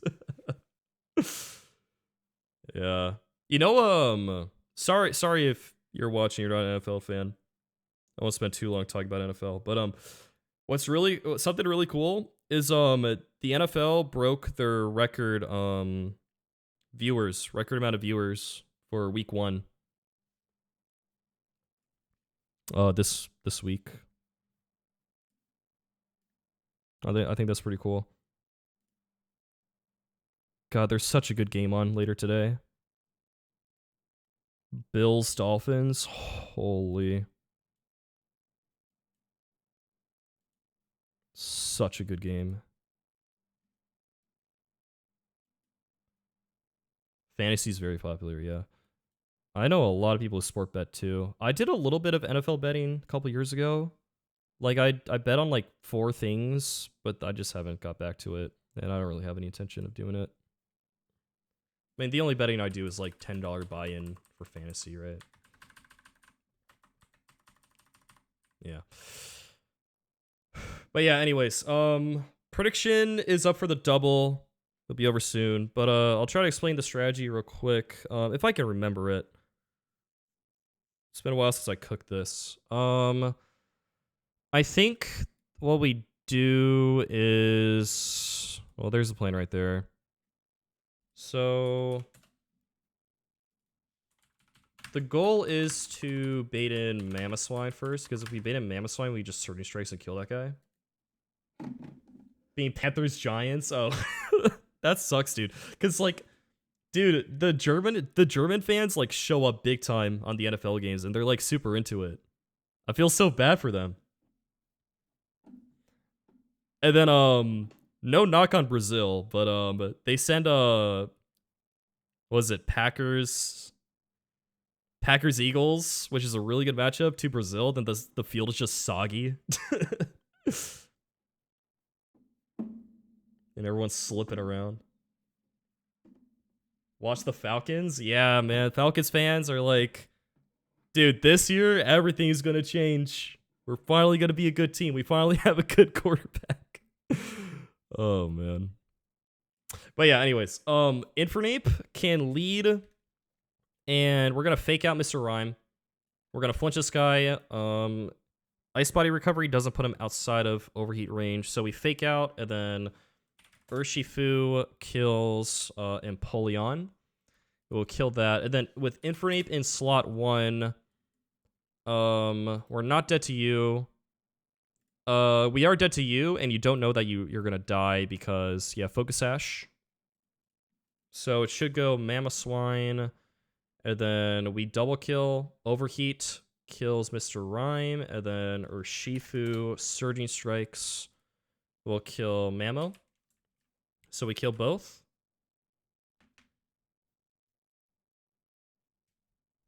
No thanks after seeing the matchup. Yeah, that's super fair. I think it's really cool seeing international NFL fans though. I think it's really cool. Cause like I know Americans get like the stereotype of like, oh, we don't care about international sports, like we don't care about football or soccer. And then like why should they like NFL, right? But I've recently become a big soccer fan. Watched Premier League last season. Obviously World Cup and Olympics. Been watching that a lot. Copa America and it was my first year watching the European Cup. And that was a lot of fun to watch. Senor Ale, what's up?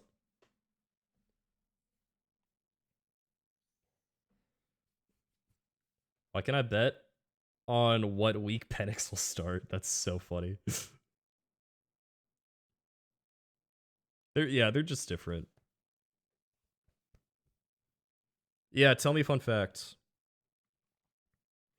It's hard getting into soccer nowadays because I'm like, yo, I can finally I can root for the United States national team. Turns out the United States soccer team is absolutely terrible. They have like so much potential. We have a lot of talent.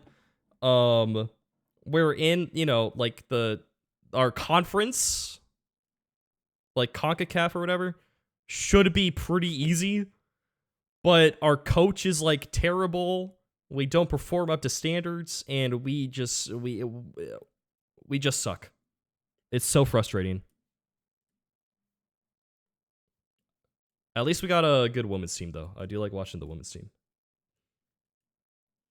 The S word, the British envy cannot stay here. I'm sorry.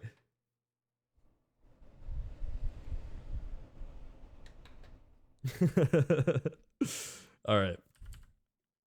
Let's talk about something universal. Pokemon. Everyone loves Pokemon. Okay. So, turn 2, we overheat kill Mr. Rhyme, and then Shifu 3 strikes a Mamo. So, slot 2 is Urshifu. And with slot 2, we show kill to Arctovish. So, it'll go to Mandibuzz. And luckily for us, Mandibuzz is pretty easy to handle. It's going to be guaranteed Tailwind because Urshifu is going to be like that and that with some Hail Chip, but like, obviously not seeing kill. So it's guaranteed Tailwind here. We just have to manage the Tailwind turns. Komo's going to come in because it's the last guy there. And then we can swap to... Oh, this is when I had Weavile on my plan. Shifu, swap to Oma. So basically, the whole idea is that we're just going to swap in like 2 things that can like sit in front of these guys. Which is Primarina. Takes like nothing for Komo. Can kind of sit there. Then we also kill Komo. And then we're also going to swap in Omastar, who never dies. because it's guaranteed Tailwind. We're gonna take a lot from Aurasphere, but we'd never die to Aurasphere. Then we just protect Omastar, kill Como, then it's just Mandibuzz and Artifish on the other side. We can go like back to Infernape. And we can go like Weavile. We can like fake out Icicle Crash. And then we just double target the Artifish. That's kind of the idea. I also have Clefable here in case, I think in case, what is it? Como gets a double protect and I need to like stall a bit more. We can go Clefable, but like, we should have like, once the Como dies, like we can maneuver around. We'll be okay. Yeah, this fight's not too bad. It's like, big change from last battle.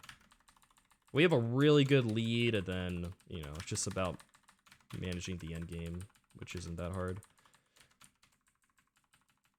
Nerkus have the most accurate term. Oh, shoot. The sport is actually called association. Football is an adjective to indicate it is played on foot and not on horseback. FIFA, Federation, football. Most countries have just called their most common sport football. Rugby is called football in Australia? What?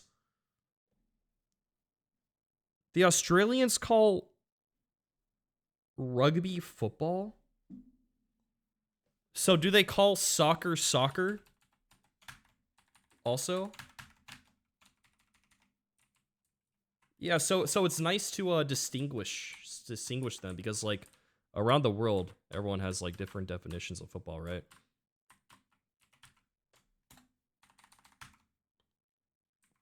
Take that, Brits. Holy. Sub-ass. Okay. So Infernape, we only need a Citrus Berry. That's all we need. Urshifu will go Expert Belt.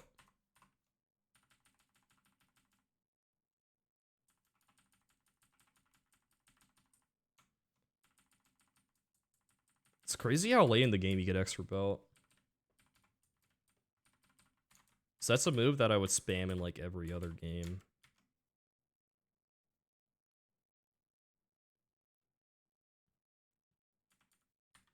That's crazy. More people have to, more people should call it soccer now. Okay, what is Weavile item? I don't think I'm, what is Weavile item? I'm gonna go Never Melt Ice for now. I'll double check the calcs.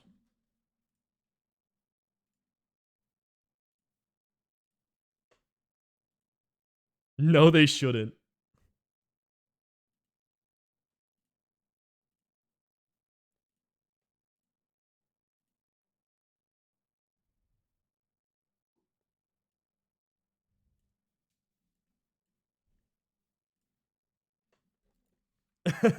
I will never.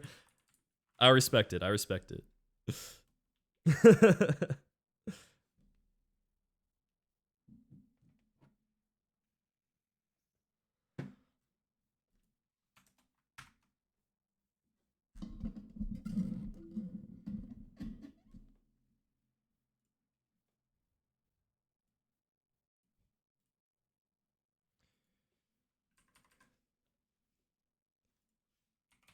Make sure I'm getting these slots right.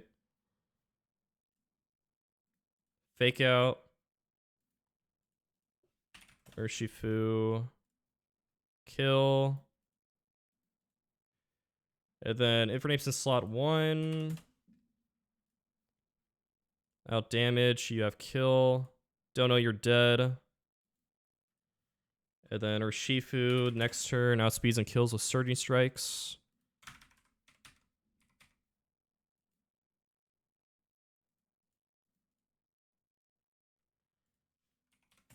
Infernape overheat kills this guy. And then Infernape baits in Mamo. Or sorry. It'll bait in Como because that's the last thing there. Urshifu. Shows fast kill to Arctivish. So should go you. And we just go Prim and Omastar. Prim doesn't take much here. It'll be Citrus. We don't take much here. We'll just fire off Moonblast into the sky. Omastar. We don't die to Aura Sphere. And it's guaranteed Tailwind. So you'll just protect and kill with Prim, and then it's just one side left with Mandibuzz and Arctivish.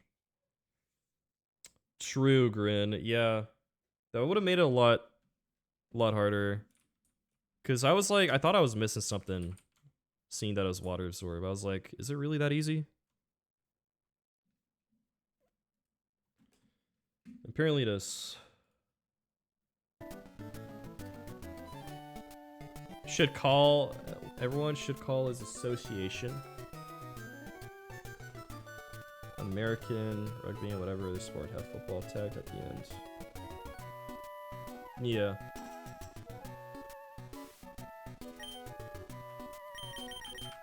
I never knew that Australians call rugby football. I never knew that. What sport you wipe? I don't know. Maybe Vito and Victory Road? Maybe Wallace, Last Mon, 1 HP?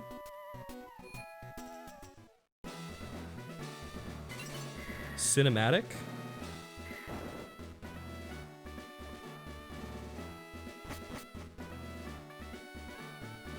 That guy's Freelo?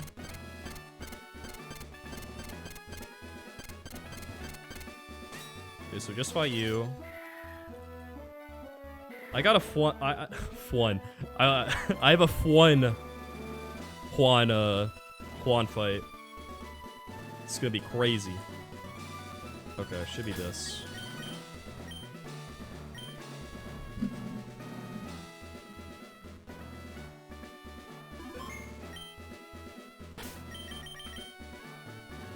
Vito, I mean.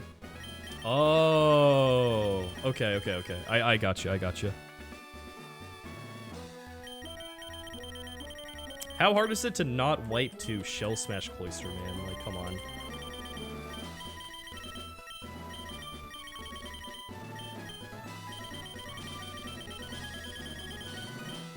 Wally's lead? What does Wally lead with?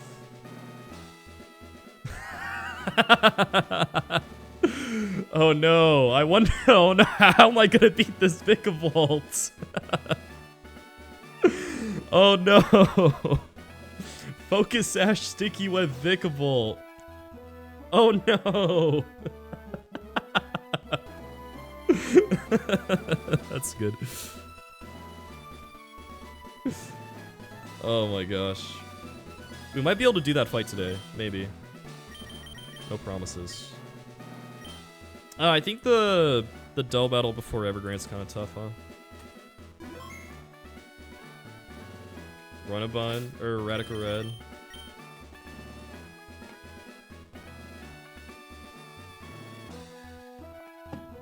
You aren't 8 gang? Yeah, true.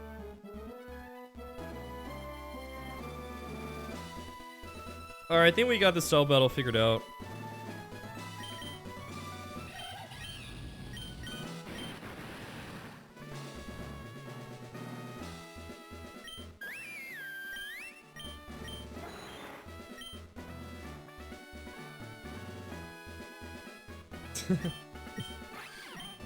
Dude, I was so scared on that 10 versus 6 back-to-back earlier. So I just like one wrong move and Infernape just dies to Gothitelle. It's so spooky.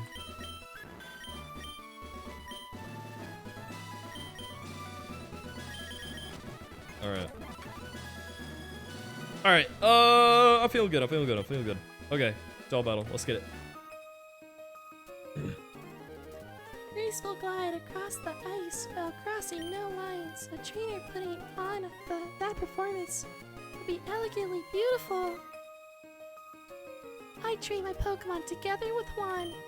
Don't think I'm a pushover. Let's get it. Alright, last battle for Juan, let's get it. Tiffany and Olivia. Mr. Rhyme and Napoleon.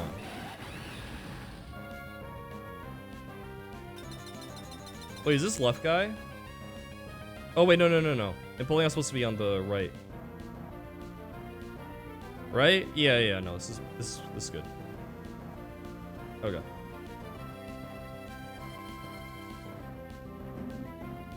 Right? Yeah, we're good. Okay.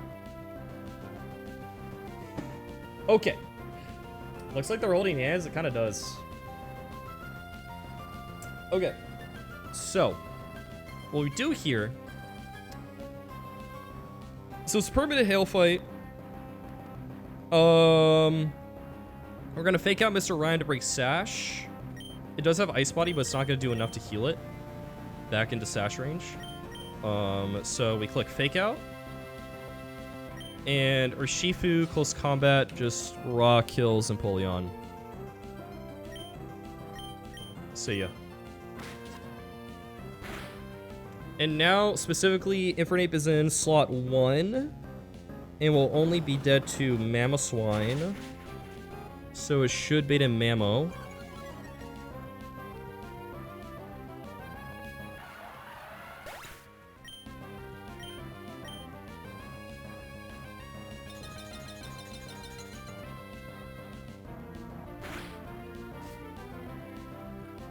Mamo has a Focus Sash. It thinks it's not going to die.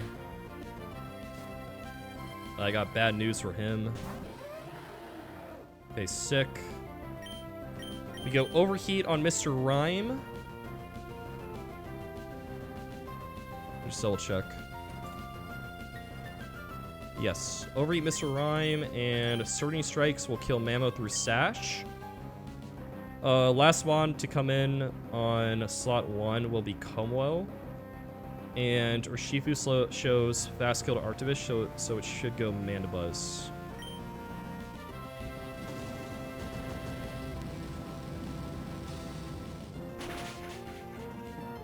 So, yep.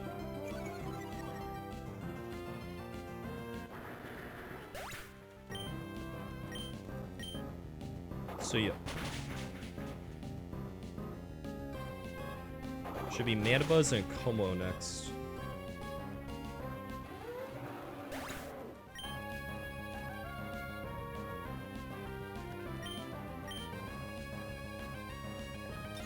And Mandibuzz sees no kills, so Tailwind should be +9, thus it never clicks anything other than Tailwind. Just double check that. Yep, Tailwind's +9, so it can only ever Tailwind here. And then Como is gonna do, it could do a lot of things. It could Protect, it could Aura Sphere, it could Clinging Skills, all of which should be okay. We will just go to Prim and Omastar. Omastar, it takes 99% max from Aura Sphere, but that's okay. Do I have Citrus Berry? Thank God. Because we're Shell Armor, and Mandibuzz can only Tailwind here.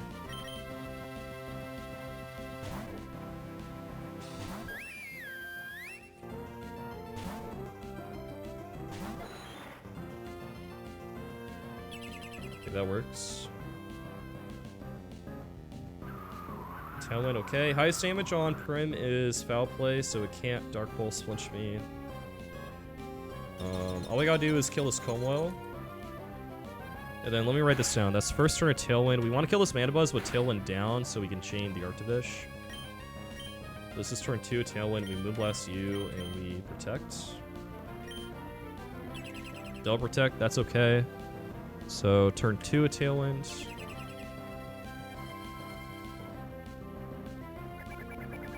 Fake Tears? I think that's okay.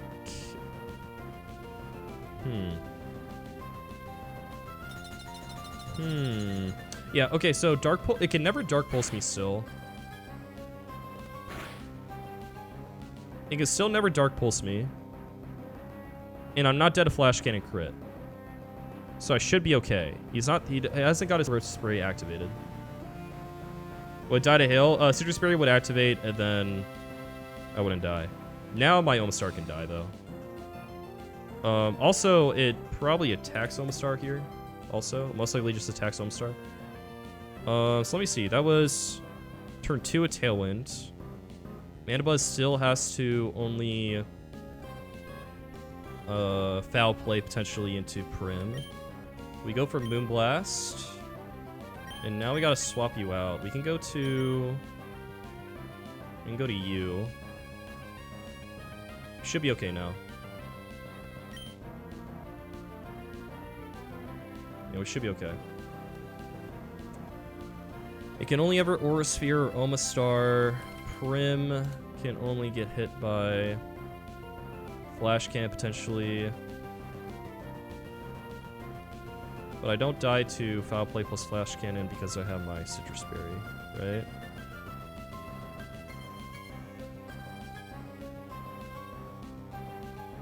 Can I die to double crit? 36 plus... I guess I can die to double crit sometimes. But only double crit. That's what Prim dies to. But it has... Let me see. What's Mineral Aura Sphere right now? It's like an 85% chance to target Omastar here. It has to not target Omastar. And then Prim has to get crit by Foul Play and crit by Aura Sphere, which is like super fiction. So I think we'll be okay. Moonblast.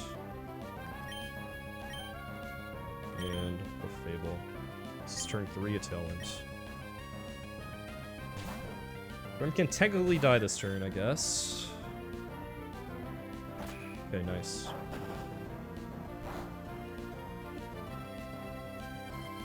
Dark Pulse. Beautiful. Could never Dark Pulse Prim there.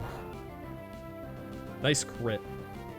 Yo, MDB with the raid. Thank you. What's up, buddy?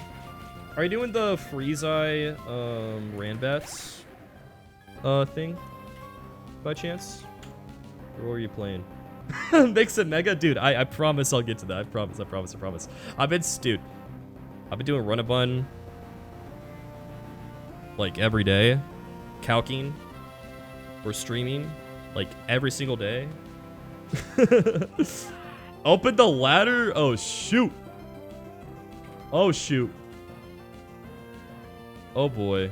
Oh boy. Oh boy. Oh boy. Oh boy. Oh boy. Oh my gosh. Michael Derbesti, VGC number 1. RBLT, MDBT. Oh my. He's insane. He's insane. Michael Derbesti 2, number 4. Random battle MDBT. What? Wait, what? Wait. 1 through 5? What?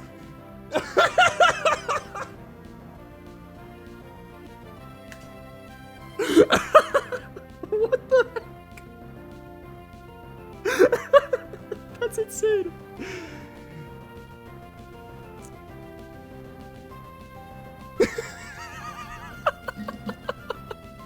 You're cracked, bro. You're cracked. Holy. Congrats on 1 through 5. What's second place right now? Ear Dunk? How far away is he? Pretty long ways. 34. The last 2 slam tours. Yeah, I've just been busy with Nuzlocke. I should have, man, because I like barely got kicked out of playoffs for them, right? I should have. Yo, BMM! Thanks for the raid, man. Also play the Freeze Eye tour? Probably not. I don't have time. I've had classes starting up recently, so I've been pretty busy with classes. But yeah, guys, go follow my boy Michael Derbesti. And also, yo, BMM, thanks for the raid, bro. How was your stream as well? You got 2 raids back to back. If you guys like competitive Pokemon, go follow Michael Derbesti. And if you guys like Nuzlocke, you should go watch my boy BMM as well. Yeah, of course. Thank you for the raid. We're in a double battle right now. Next is going to be Juan, the 8th gym leader. So we're doing this double battle, and then we're going to be fighting Juan. Get to the 100 subs? Dude, that's so sick. Let's go. Alright, so we just killed a Comoil, and that was the only Pokemon left on that side. This is now going to be the last turn of Tailwind. It shouldn't matter per se what they go for. This guy can only hit us with dark moves. Obviously Tailwind is still up, so I think all we gotta do now is go Ape and Weavile, then we fake out Icicle Crash, and then we chain Arctivish the next turn. I think we got it. So, what's highest damage on Clefable? It's Foul Play. So both of them go for Foul Play. Weavile can take that, right? Yeah, okay. Weavile can take that. Infinite can take that. We should be okay. Okay, swap you and swap you. Juan, yeah, Juan is tough. I think I've spent like a total of 7 hours calcing for Juan, so took a while. I finally got a line. We'll see how it goes. It's a really tough double battle. Okay. So Tailwind's up now. I'm gonna be taking a bit of damage from Hail and Rocky Helmet. I think I'll be okay though. 7 hours? Oh, that's nothing. 7 hours for this game? That's nothing, man. I spent like 3 days straight playing for Relly and Ian on erratic weather. It's this really tough sun fight. Alright, we click Fake Out. Overcoat doesn't prevent flinch, right? Overcoat. Mina Powder. Okay, yeah, we're good. And then we click Icicle Crash. Yeah, it's crazy because, like, all of the other fights in erratic weather were, like, pretty manageable, not that hard. But then Relly and Ian is just, like, all out of nowhere. It's, like, top 3 hardest fights in the game.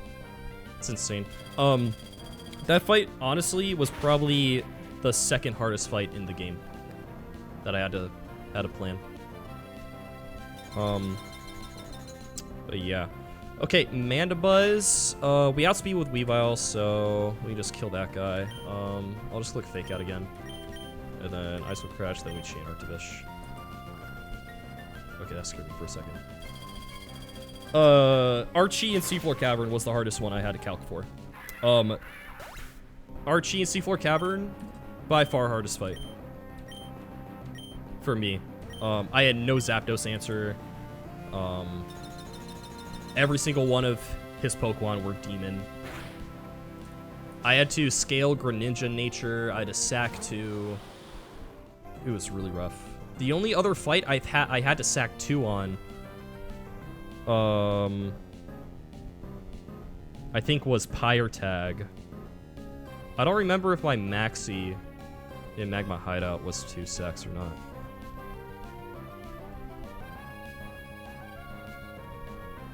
I think it was only 1 sack. Okay, Arctivish, this guy's not Slush Rush. He is Water Absorbed, so we should just be able to double target this guy. Post Combat and Weavile. Knock off. Alright. GG. We're now at Juan.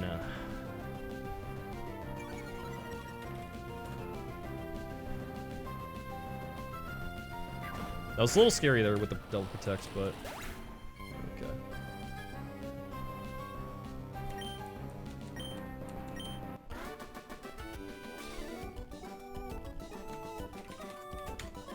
So my intention for Juan is to go Deathless. That is not guaranteed. I could have a Death.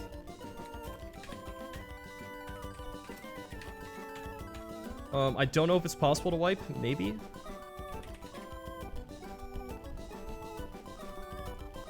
But prediction is up for Juan now. This will be our 8th gym badge. No line to truck? There might be. There might be a I think it is possible I wipe. I don't exactly know how good my steering options are, but like if I'm steering, it's gonna be like at the very end when it's only like 1 or 2 Pokemon left, so should be okay.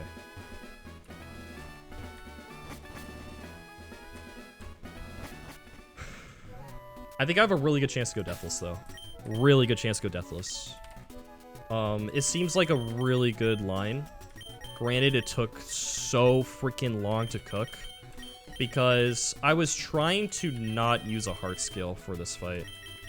But I think I have to use a scale for Juan. I really didn't want to, but it's a scale that's going to be okay. It's a skill that's fine to use.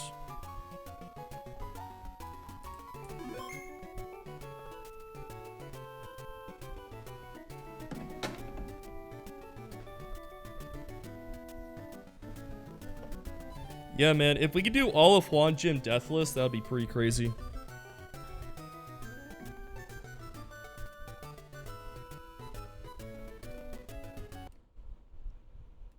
I don't know if anyone's done this lead before, but we're gonna do a crazy lead. Not like out of the ordinary, but it's just like, it's an OP lead. It's a really OP lead. I'd imagine it's been done before, but...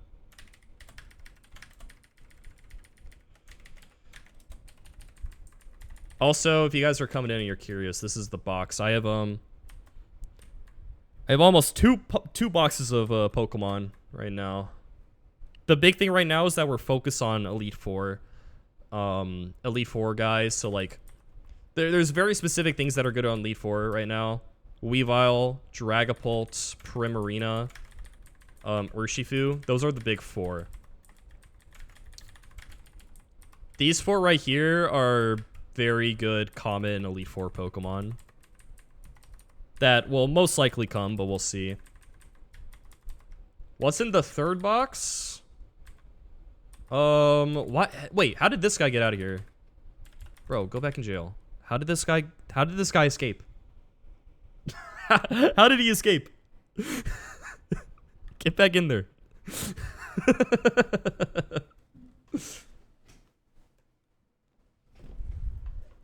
Get back in there, bro.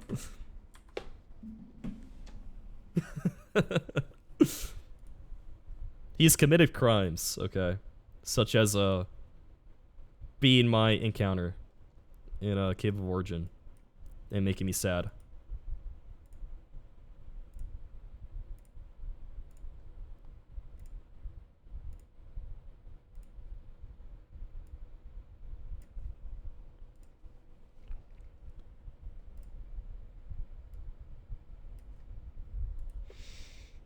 They did pass Norman for the first time? Let's go. Yeah, Empoleon's really good on Norman. It seems like a fun guy to use. No Weezing? I don't think Weezing's that good. It's a really cool Pokemon, but I don't think it's great on E4. It just doesn't do a lot of damage. I mean, look at these IVs, but... Colt 45. That song's a banger, but... I gotta be in the mood for it.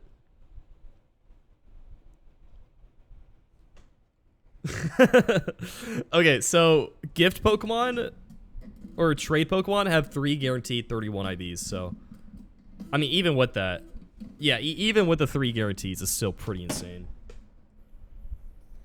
The only thing is the nature's bad. That's the only thing.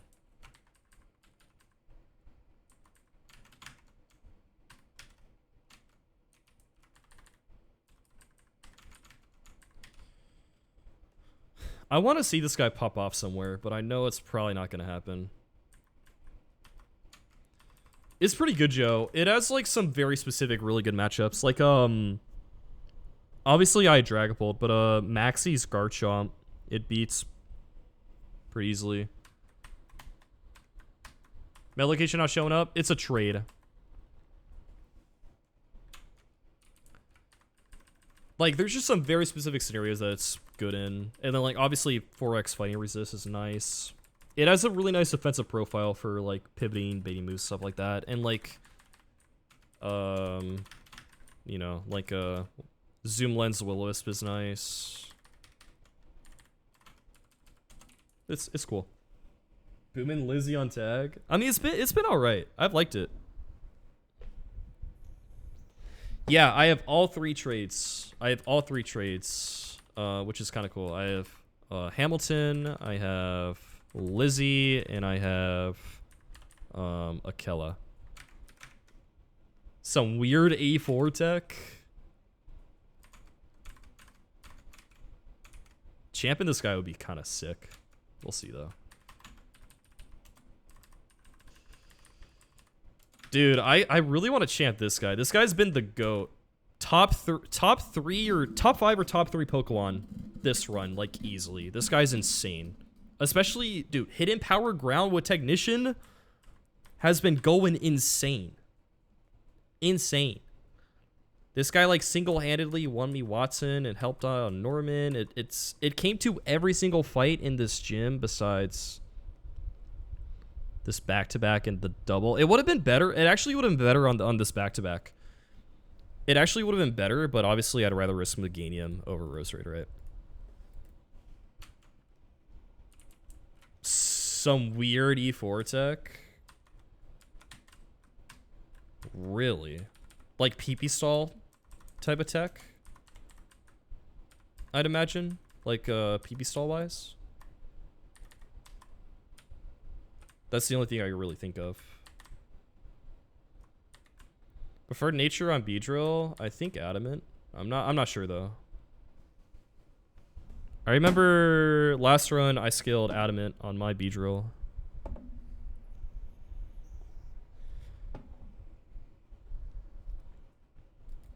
Adamant helps you get so many more kills, I'd imagine. Like some insane kills. Stop postponing Juan. I mean, I gotta sit here and like triple check my line, so. Oh boy.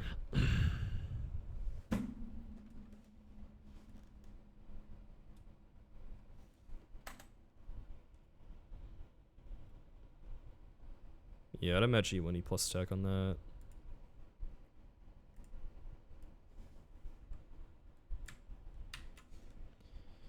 Alright. I'll give you a peek at the Juan plan. There you go.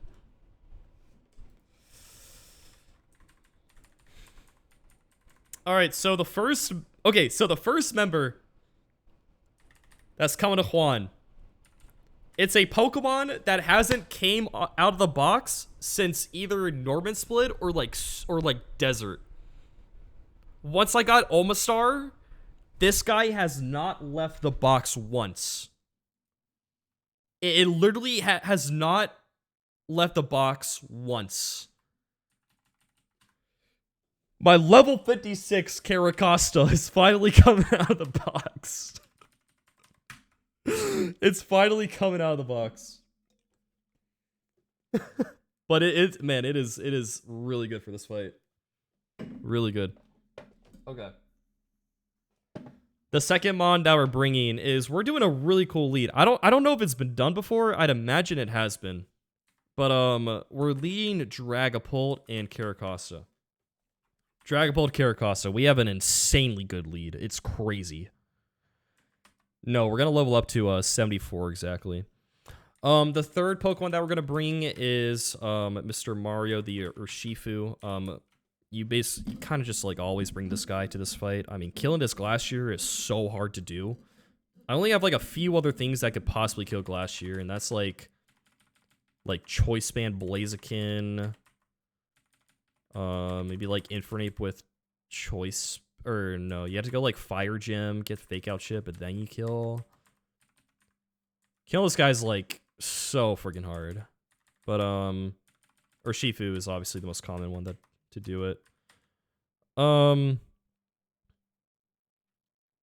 third Pokemon we're gonna bring. So funny thing is my Salamence had a chance to die in the 10 versus 6 back-to-back that we did two fights ago. It had a chance to die, and if it died, Dragonite was like a perfect alternative option. But since Mence is alive, Mence is gonna be coming. It's slightly better than Dragonite, very slightly. But yeah, Salamence is gonna be coming, and we can't do this gym fight without Roserade. We can't do this gym fight without Roserade. And there's something very specific about this Roserade that I got really fortunate on that allows it to do some crazy stuff. Then the last one is going to be Gyarados. We're also going to be bringing Gyarados for the end game. Vicious was taken, thank you. So this is the team. Caracosta, Dragapult, Urshifu, Salamence, Roserade, and Gyarados. That's the team. So this lead is super sick. Essentially what you do is Caracosta at level 74. You bait Fast Kill from this guy. Regular Glalie sees Freeze Dry kills, so you bait those 2 kills. You click Protect, and then what you do is you go Dragapult with Choice Band. Choice Band darts will do some damage to you. It'll do some damage to you. But what's really nice about this is that Caracosta can get some Aqua Jet chip. We're plus attack nature on Caracosta. So we click Aqua Jet, and then next turn, Dragapult with Choice Band kills both. It just kills both. And if we crit the dart on Sneasler, it has a sash. I mean, I don't think we even kill with crit, but yeah. So we darts, protect, Aqua Jet, darts, kill both. And then Caracosta is dead to Keldeo. I had a lot of trouble thinking of what level to go to with Caracosta. Was name Leaky just cuz. Because essentially, this is Dull Battles, by the way. So Muddy Water is like something you really don't want to bait. You really don't want to bait Muddy Water. And we don't do that at 74. But at level 74, basically Dragapult with Choice Band shows Fast Kill to Mence, Fast Kill to you. So we're going to bait into the Glastrier early. We bait in this guy early. But because we have to go 74 to get out of Muddy Water range, it's only a range for him to see kill with high horsepower. And if he doesn't go for that, he'll go for the slow kill with Glacial Lance. So it's a little rough. That really hurt me in like the builder. Trying to find consistent lines with possible Glacial Lance. But I think it's going to be okay. So essentially what we do turn 3 is we protect Caracosta. And then Caracosta baits Fast Kill from Keldeo. It might bait a Fast Kill from you. Otherwise, you're going to Glacial Lance. We'll go to Urshifu with a Life Orb. We'll go Life Orb Shifu.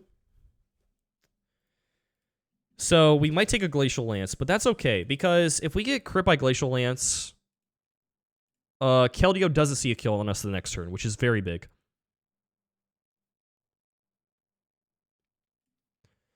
And obviously, Life Orb CC will kill this guy. We outspeed and kill. So turn 1, protect darts. Turn 2, Aqua Jet, darts kill both. Bait in Keldeo and Glastrier.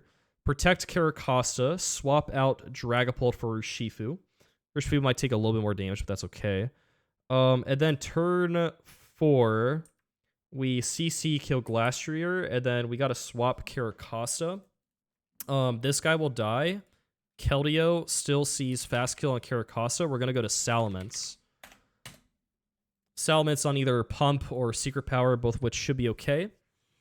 And then what my Mence is going to do is that Urshifu kills Glastrier and baits in Salamence, the other Salamence.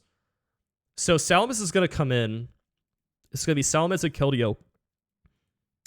And this is the part that I was really stuck at. There were so many other like lead like lines I was going down.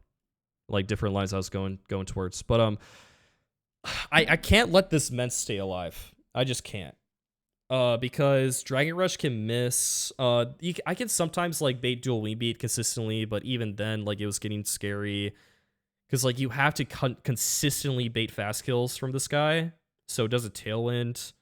And it does like a ton of damage, and Keldeo can coaching it. You know, there's a lot of like weird stuff. So I just need to kill this Salamence. The key to this fight is kind of just letting Keldeo sit there. And you can kind of abuse coaching AI. Because coaching...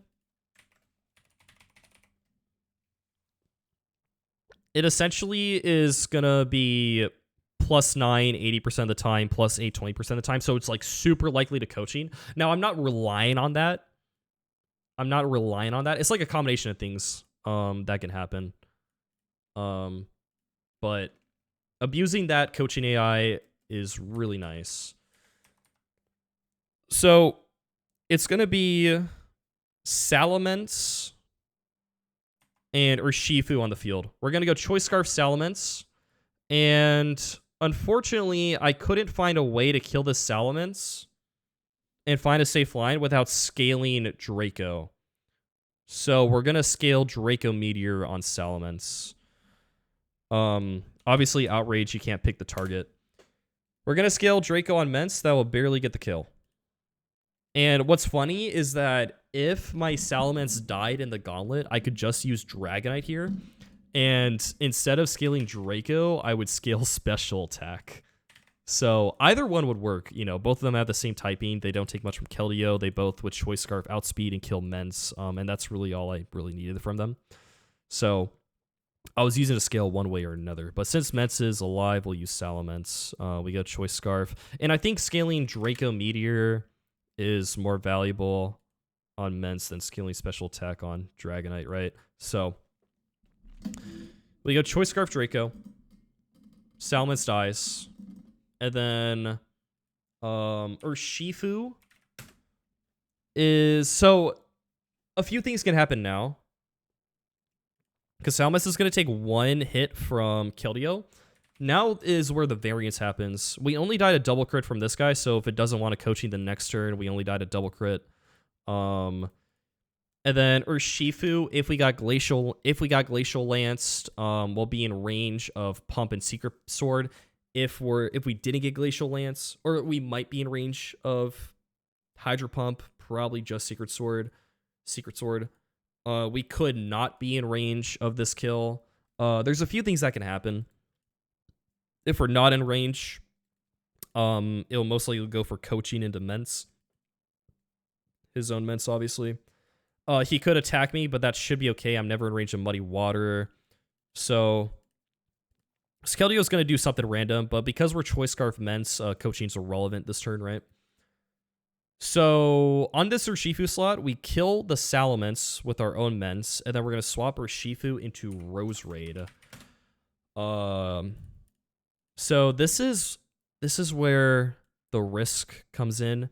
It's like a little risky, but it should be okay. What's so nice about this Roserade is that I can go Citrus Berry. I don't need damage boost. I don't need speed boost. Because look at this. If I was 28 speed IV, I'd speed tie. But because I'm specifically 29 speed, I outspeed Legion by 1 point. It's so freaking good. It's so good. But yeah, we'll take a Keldeo hit. If I get crit, I Citrus Berry out of range. So then it's like, it's super likely to coaching the next turn. But coaching is fine because Aqua Jet, it will Aqua Jet me or go for the 1 in 10 Spirit Shackle. And if it coachings, that's fine because I outspeed him. Or he goes for Aqua Jet and then he gets coaching, right?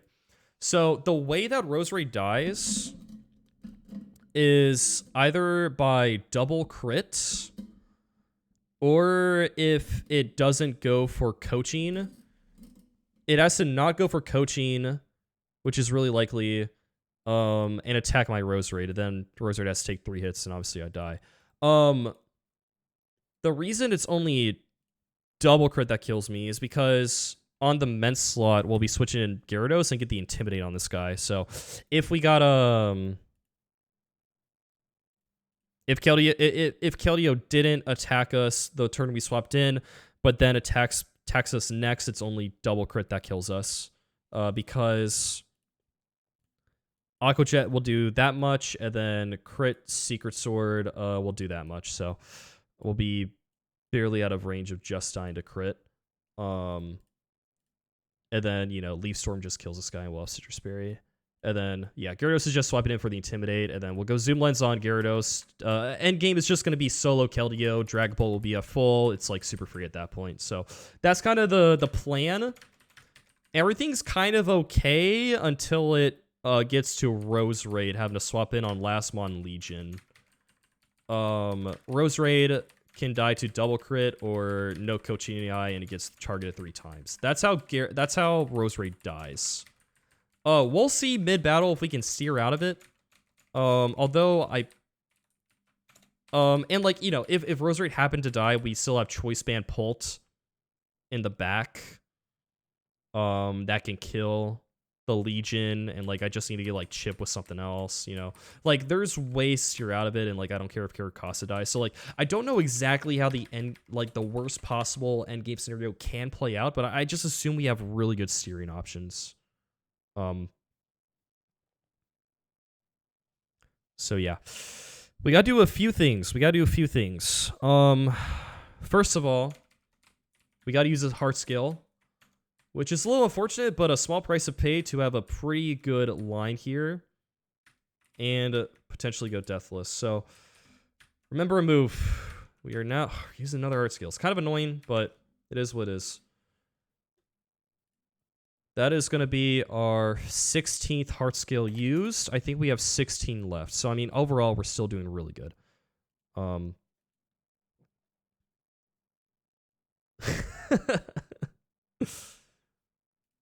right, Salamence. We need Draco to kill the other Ments. I had, like, no other way of killing the Salamence besides, like, you know, different lines with, like, Dragon Fang, Dragapult, which is like a line that I was trying to go down for like hours, but and like having a different lead, like Urshifu lead or something, but it was tough. Cause like there was like a really nice setup to where you can kill Glalie with Urshifu and then bait in Ments, fast kill, only dual wing beat, but I never really got anywhere with that. Okay. Draco Meteor. How's Achan looking? Is Achan good to go? Is he healthy? Oh, seems like he's healthy. Let's go. Officially active. Hell yeah. Okay. Battle I fight Juan? Yeah. Stalling. Yeah. Totally, man. Scared? I'm not really scared. All right, Draco on Salamence.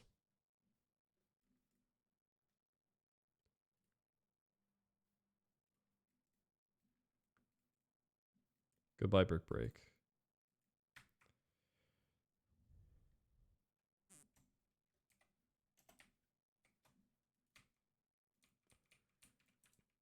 Choice Scarf Ments. Mineral barely kills the other Ments. I also need to teach Urshifu Thunder Punch. I don't know if it exactly matters, but I might be in an endgame scenario where I want to click it on Basque Legion or Keldeo. So I might as well teach it.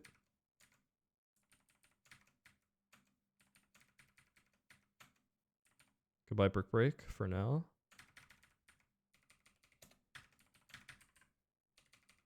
Okay. And then also, in case, I don't know if it's possible either, but in case Keldeo, for whatever reason, did go for Muddy Water, I think the way it clicks Muddy Water is it crits Salamence and then doesn't go for Coaching and then also hits Salamence and then it could possibly Muddy Water. It's like super fictional, but might as well teach Magical Leaf to play around that if it happens. There's no reason not to.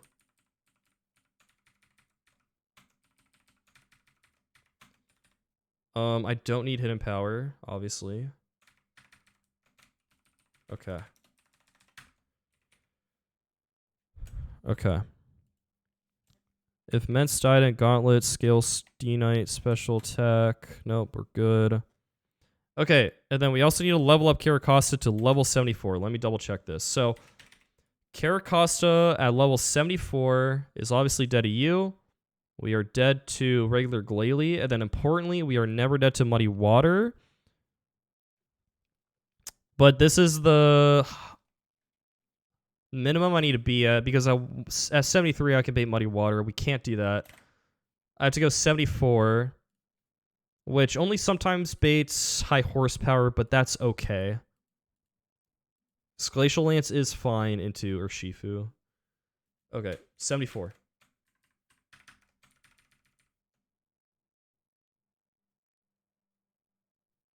Do I want this for baiting later?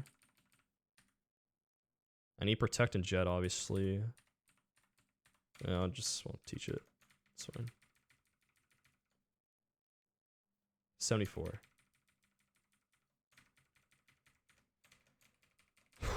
Can Mence die on this fight? If it gets double crit by Keldeo, yes. It needs to get crit back to back. By Keldeo, and it has to roll high. Through coaching AI as well. Yeah, it's extreme fiction. There might be some steering scenarios where it can die. Like, there's a chance Roserade dies. And if Roserade dies, we'll have to do something. Obviously. Do I want Fly on Mence, potentially? I don't know what I'd get rid of, honestly. I guess Dragon Pulse, maybe. No, I think I'm fine. How good is Mence going to be in late game? Pretty freaking good. Mence is a nice Pokemon, man. People talk smack about it, but it's nice. At least so far, it's been really nice. Is that Costa over Mence? Oh, easily, easily, easily. After this fight, Protect baits don't matter. Well, I mean, that more so, we have Omastar in the box still, which I can just pre-damage, and I never need under-leveled Caracosta ever again. Right. I do have Game Corner, yeah. Okay, so Caracosta, I'm just gonna go Shed Shell in case, for whatever reason, I have to swap in on Basculegion, and it Spirit Shackles me. I don't think this will ever come up, but I don't need any other items, so we might as well go Shed Shell. And it still traps you if you Protect. Juan, yeah, we're about to do Juan.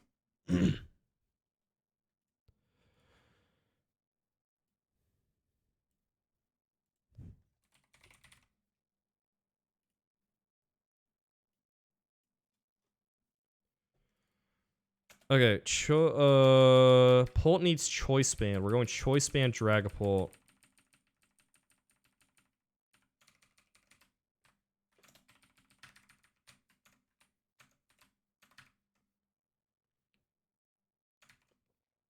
I think Chasing Cars was the song I just skipped.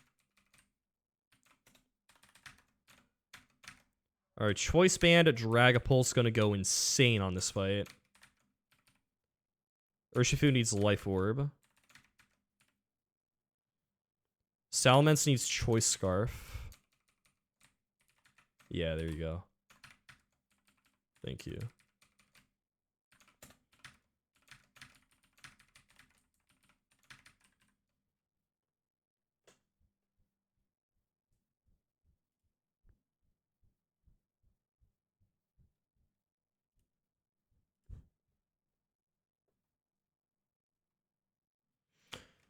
Okay. Roserade is going to go Citrus Berry.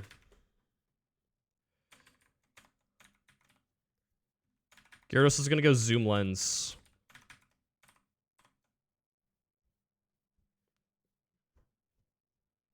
And it better be tonight.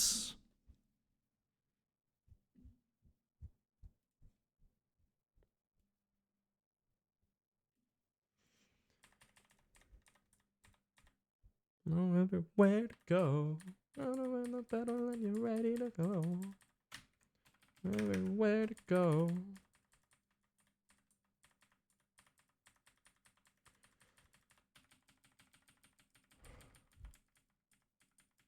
Me, we're going nowhere slowly. There we go. Favorite Pokemon has probably been Roserade. Probably Roserade. That guy's so busted. Donphan is all reliable. No, Omastar. 100% Omastar. This guy's so broken. Yeah, easily Omastar. And then probably Roserade. Blaziken. Dude, Blaziken's up there. God, this guy's so good. Yeah.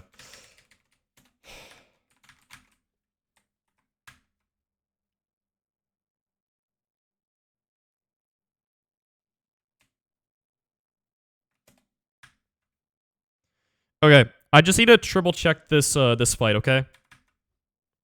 I need to just double check.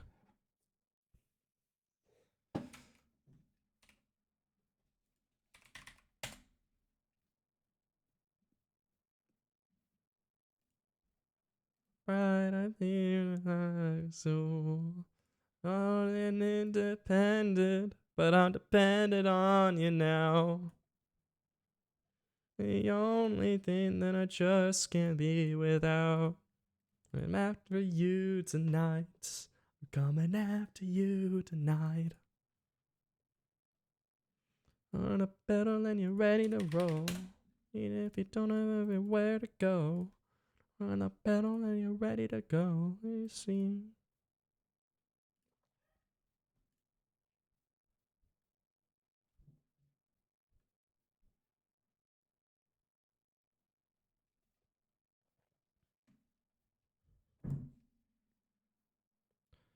Okay, quick question. So I just assume that my slot 1 guy baits in. So, like, theoretically, right? Both Pokemon die. My slot 1 guy baits. They send in slot 1. And then my slot 2 baits off of that, right? Slot 1 baits first. Okay. So I should be good. I should be good. Okay.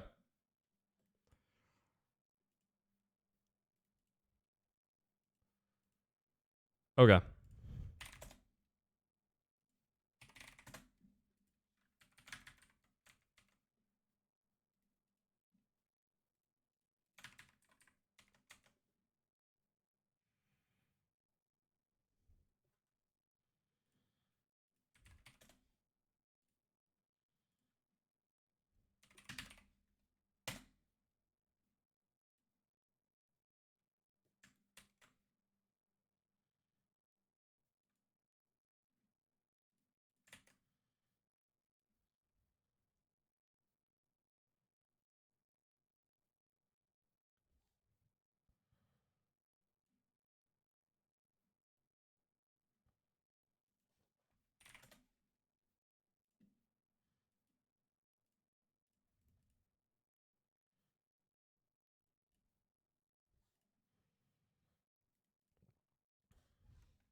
I think we're good.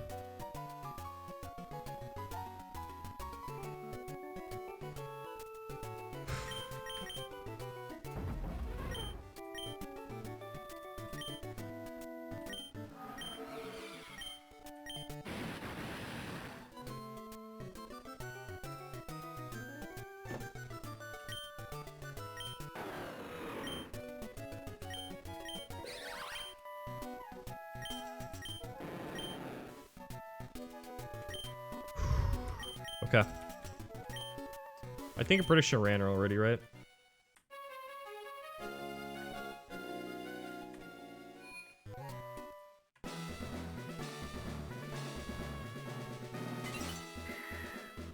Yeah, sorry.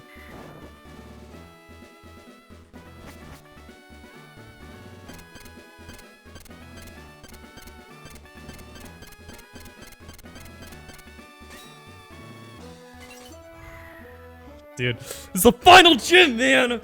Ugh! Come on, baby.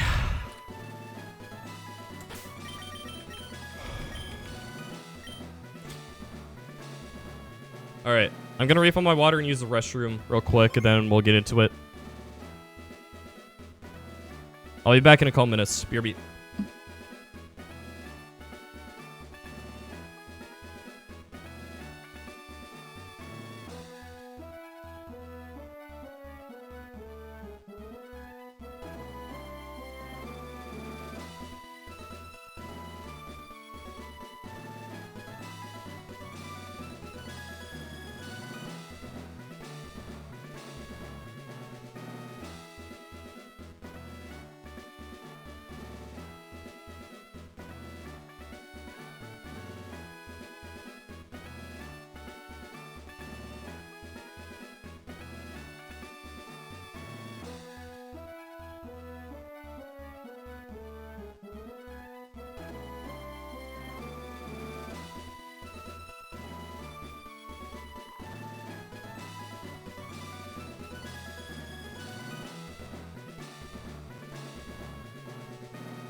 Alright.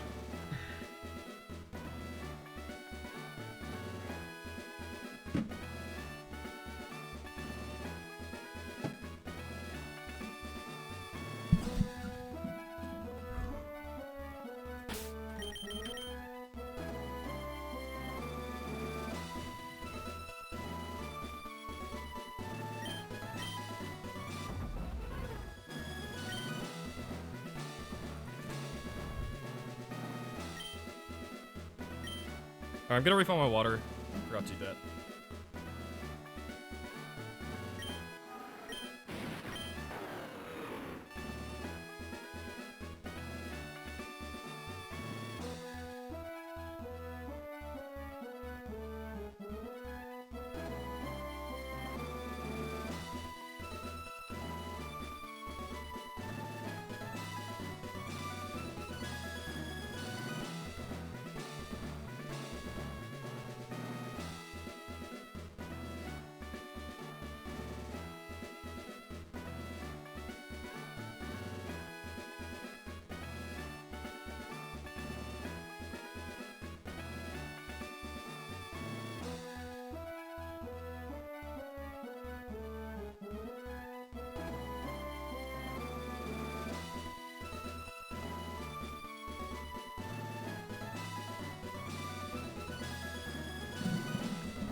Dude.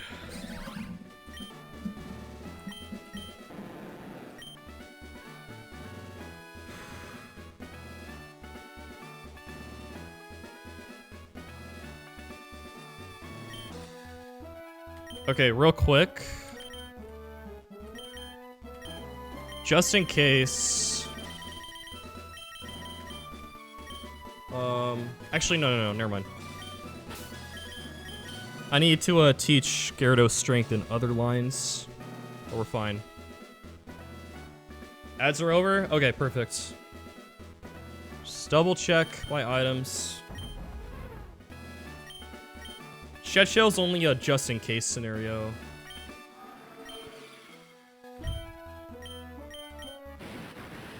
I think we're good. I'm so nervous.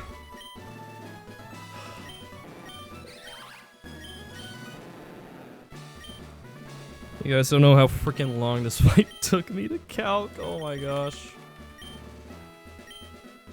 I started calcing this fight yesterday morning and was like, oh, this fight looks pretty free. I went out for lunch.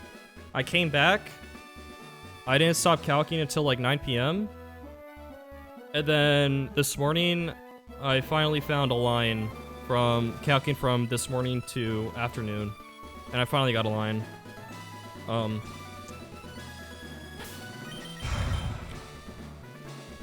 The fight's demon is probably Keldeo. But honestly, we have a really good line, I think. Alright. I think we're good. Shed Shell, level 74. Choice Band, Life Orb, Tot Thunder Punch. Choice Scarf, Draco Meteor. Citrus Berry, Leaf Storm. Zoom Lens, Bounce. I think we got it.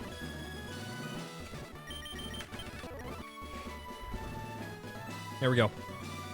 Final gym.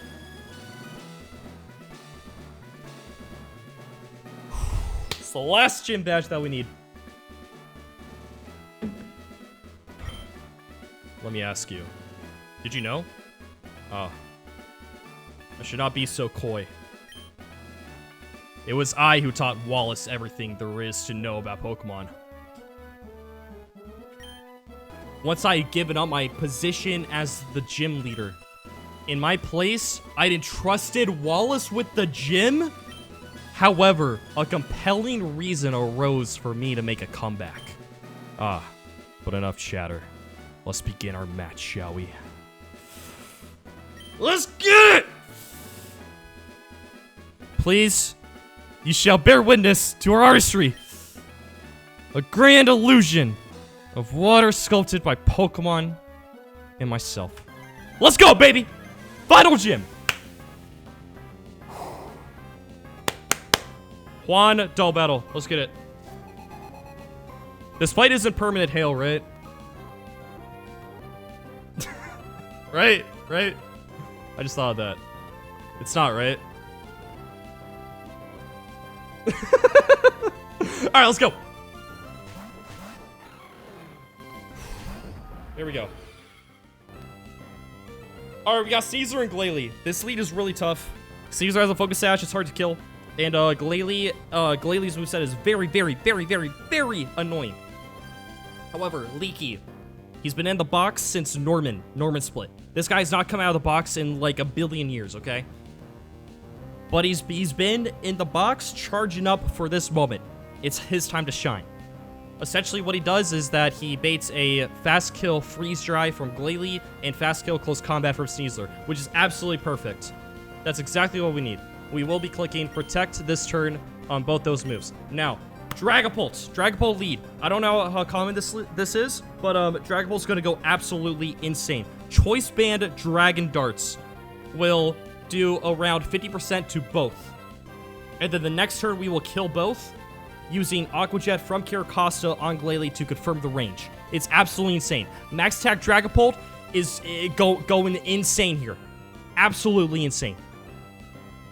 This guy's about to go nuts. Okay. Choice Band Dragon Darts. Mega Glalie. It should be 2 attacks in a Caracosta. Should be a simple, classic start here.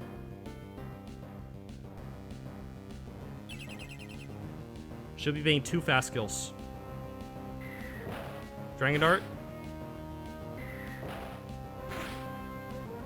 Beautiful. CC. Freeze Dry. Beautiful. Now, this Dragon Dart is a range to kill Glalie, but to confirm the range, we will click Aqua Jet. But first,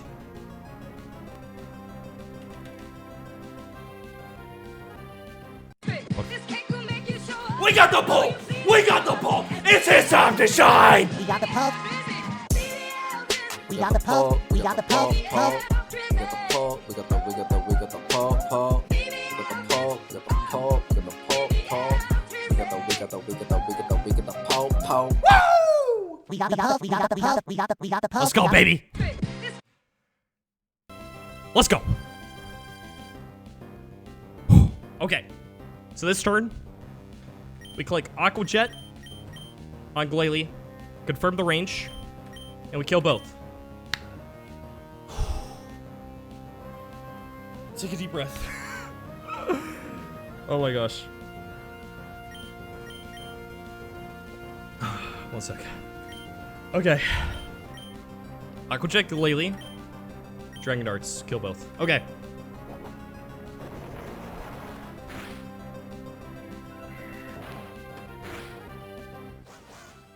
Okay.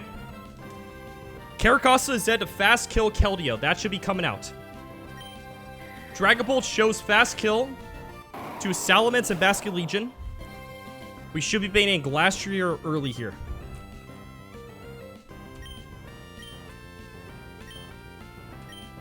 Should be Keldeo and Glastrier. Perfect. Perfect. Okay.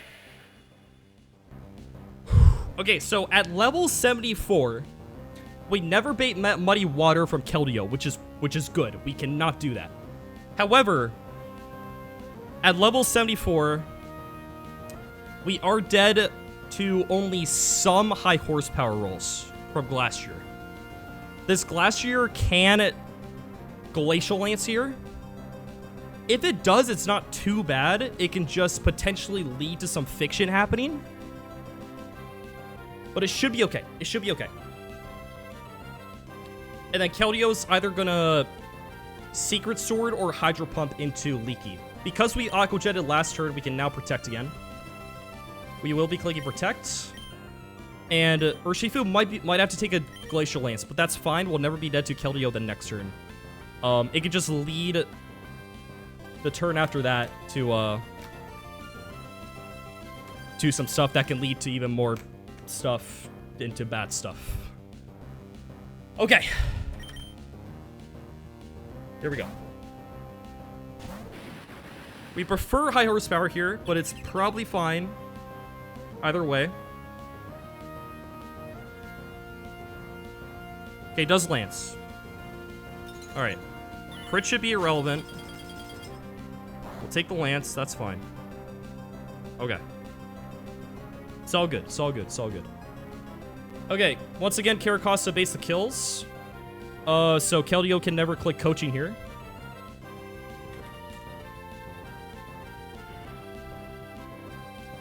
It's gonna go for Pump or Secret Sword. We're gonna go to our Choice Scarf Salamence to kill the other Salamence the next turn. Because after the CC drops, Urshifu is always gonna be dead to Salamence Dual Wing Beat. So we go here. Right now, Urshifu's never dead to any moves. After the drops and the Life Orb tick, we will be dead the next turn. But for this turn specifically, we're good. And Life Orb CC kills the horse. Trim those hooves, baby!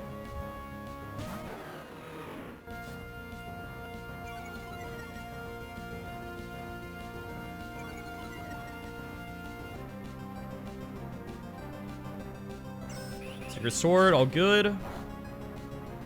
No double fiction crit we have to worry about. Beautiful. Bow, bow, bow, bow, bow, bow, bow, bow, bow, bow. Get those hooves trim, baby. This should be Salamence baited from the Urshifu slot. This next turn is going to be a lot more interesting.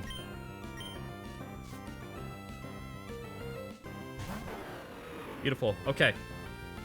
Now, it would have been really nice if Urshifu was near full here, because then we wouldn't be baiting a Keldeo kill. As it stands right now, where are we at? -1. I'm dead to Keldeo. Let me see. 44% of the time, I'm dead to Keldeo. That's okay, though. 44% of the time, Keldeo attacks us. If not, it's most likely going to be coaching the Salamence, which is fine. That'll be a useless turn for him. Rose Raid can die if it gets double crit. If it gets double crit or targeted 3 times. That's how Rose Raid dies. Double crit or targeted 3 times. The next turn, it's gonna be coaching AI, which is gonna be like super likely to the coaching. So triple target is super unlikely. Yeah. And if Rosary gets crit on the switch in, that's fine. Our Citrus Berry puts us out of range. But yeah. So I had to use a scale on Salamence. because killing the Salamence was a really hard task, and this was the best way to do it. And leaving Salamence up is so hard. You have to consistently bait fast kills from it or else the tail wins. So we got Choice Scarf, Salamence with Scaled Draco Meteor. We will just kill Salamence. And then Urshifu, it's probably like 50-50 for him to target me or for him to coaching. If he targets me,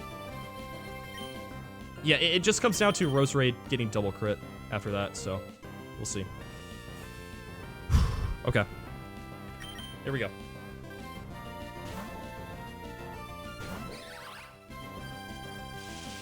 Bye-bye. Bye-bye. If Keldeo clicks coaching here, we're looking golden. If not, we're probably okay, but we'll see. Okay. Don't crit.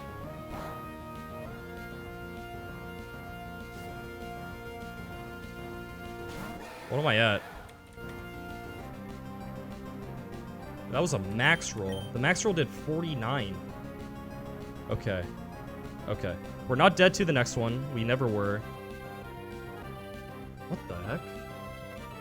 Okay. Yeah, we're fine. That was a legit max roll. His max roll was 113. He did 113 there. Okay, so... Keldeo sees no kills right now.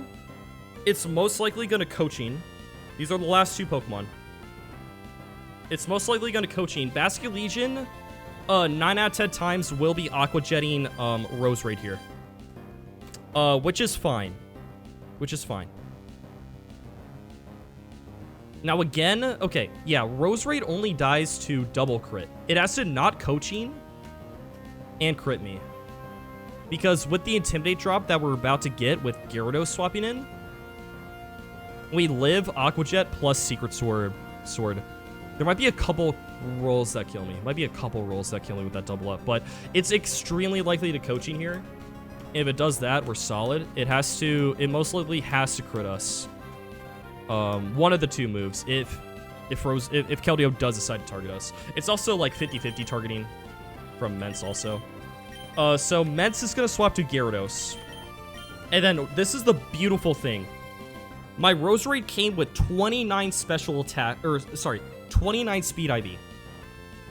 29 speed IV outspeeds Basculegion by 1 point. If I was 1 point slower, 28 or below, I would speed tie or underspeed this Basculegion. Which is insane. Which is absolutely insane. But yeah. Keldeo, most likely coaching, hopefully goes for that. If it goes for that, we win. Yeah. Here we go. And leaves from just raw Okos. Here we go. Here we go. Here we go. Here we go. Don't target Roserade. Come on.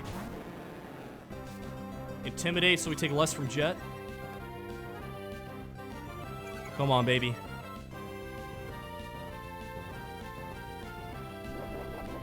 Okay. Don't crit, don't crit, don't crit, don't crit, don't crit, don't crit. Yes! Come on! Let me see coaching. Let me see coaching. Yes! Yes! Let's freaking go, baby! All of Juan Gym! Deathless, baby! That's how you freaking do it. Drop the nuke! Ah! Let's go!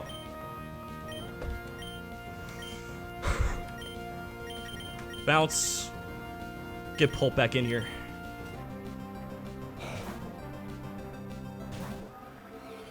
Oh my gosh.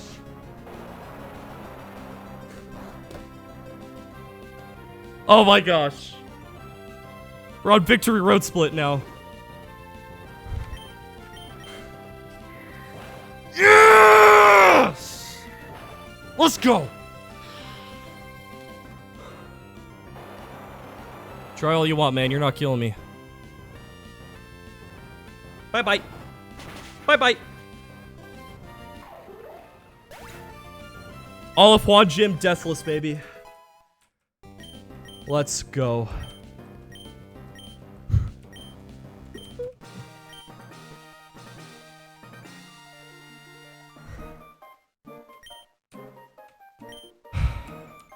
Let's go, man.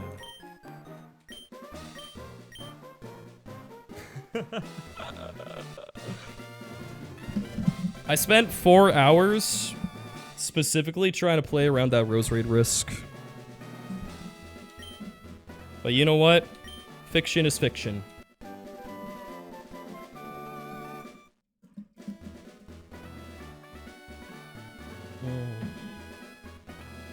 That feels so good. Feels so good. Oh, man. Man. When was my last death? I don't even know. Thank you. Thank you.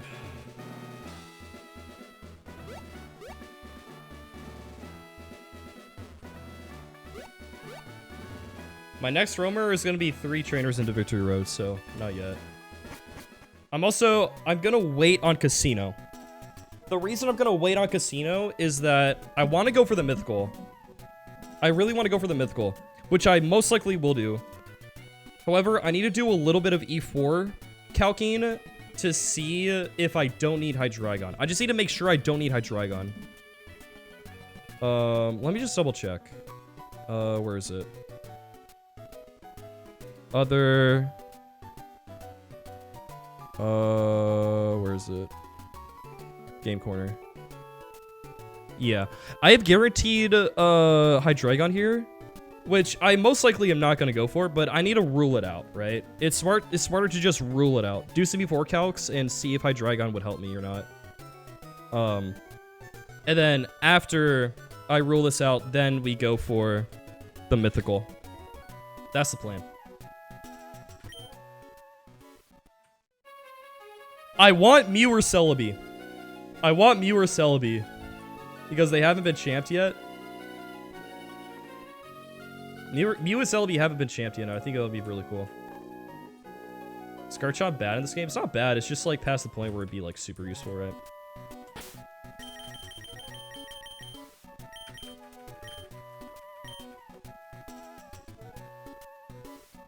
What do they do? I know some stuff that Mew does. I don't know anything about Celebi, but...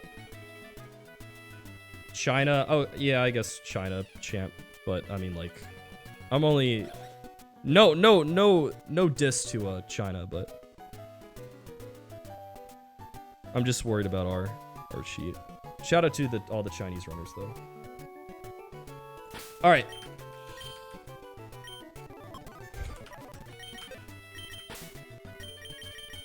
All deathless, dude. All of Juan Gym deathless. Oh, what was my last death? My last death was Archie. My last death was Archie.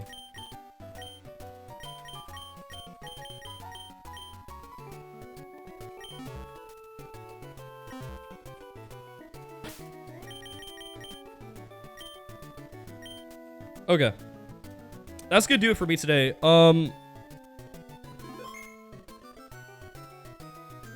I thought I was gonna go longer, but that took a while, and Thursday Night Football starting, so I'm probably gonna end it here. Dude. I'm so thankful we're past Archie, man. Feels so good.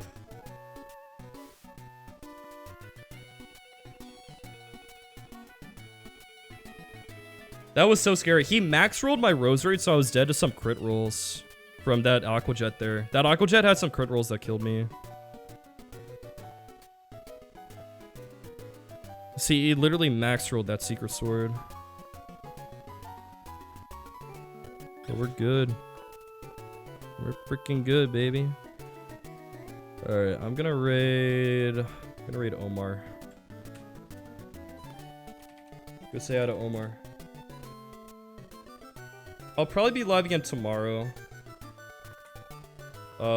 We have one more double until Evergrande. We'll go to Evergrande, and then we got a Victory Road trainers. So it's looking good, man. It's looking freaking good. Level cap is down 95. We got Victory Road left. I'm so happy. Oh. It's a good time, man. We got all these guys to craft an E4 team. And some guys that we will be getting soon.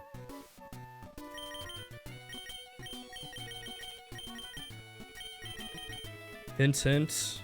No, I'm just kidding. Dude, minus speed on Cresselia sucks, man. Dude, if this Cresselia wasn't minus speed, I could have brought it to this fight. It would have been so good. It would be like, I just switch it in on like random moves from Keldeo Men. So I go Choice Scarf, kill Keldeo.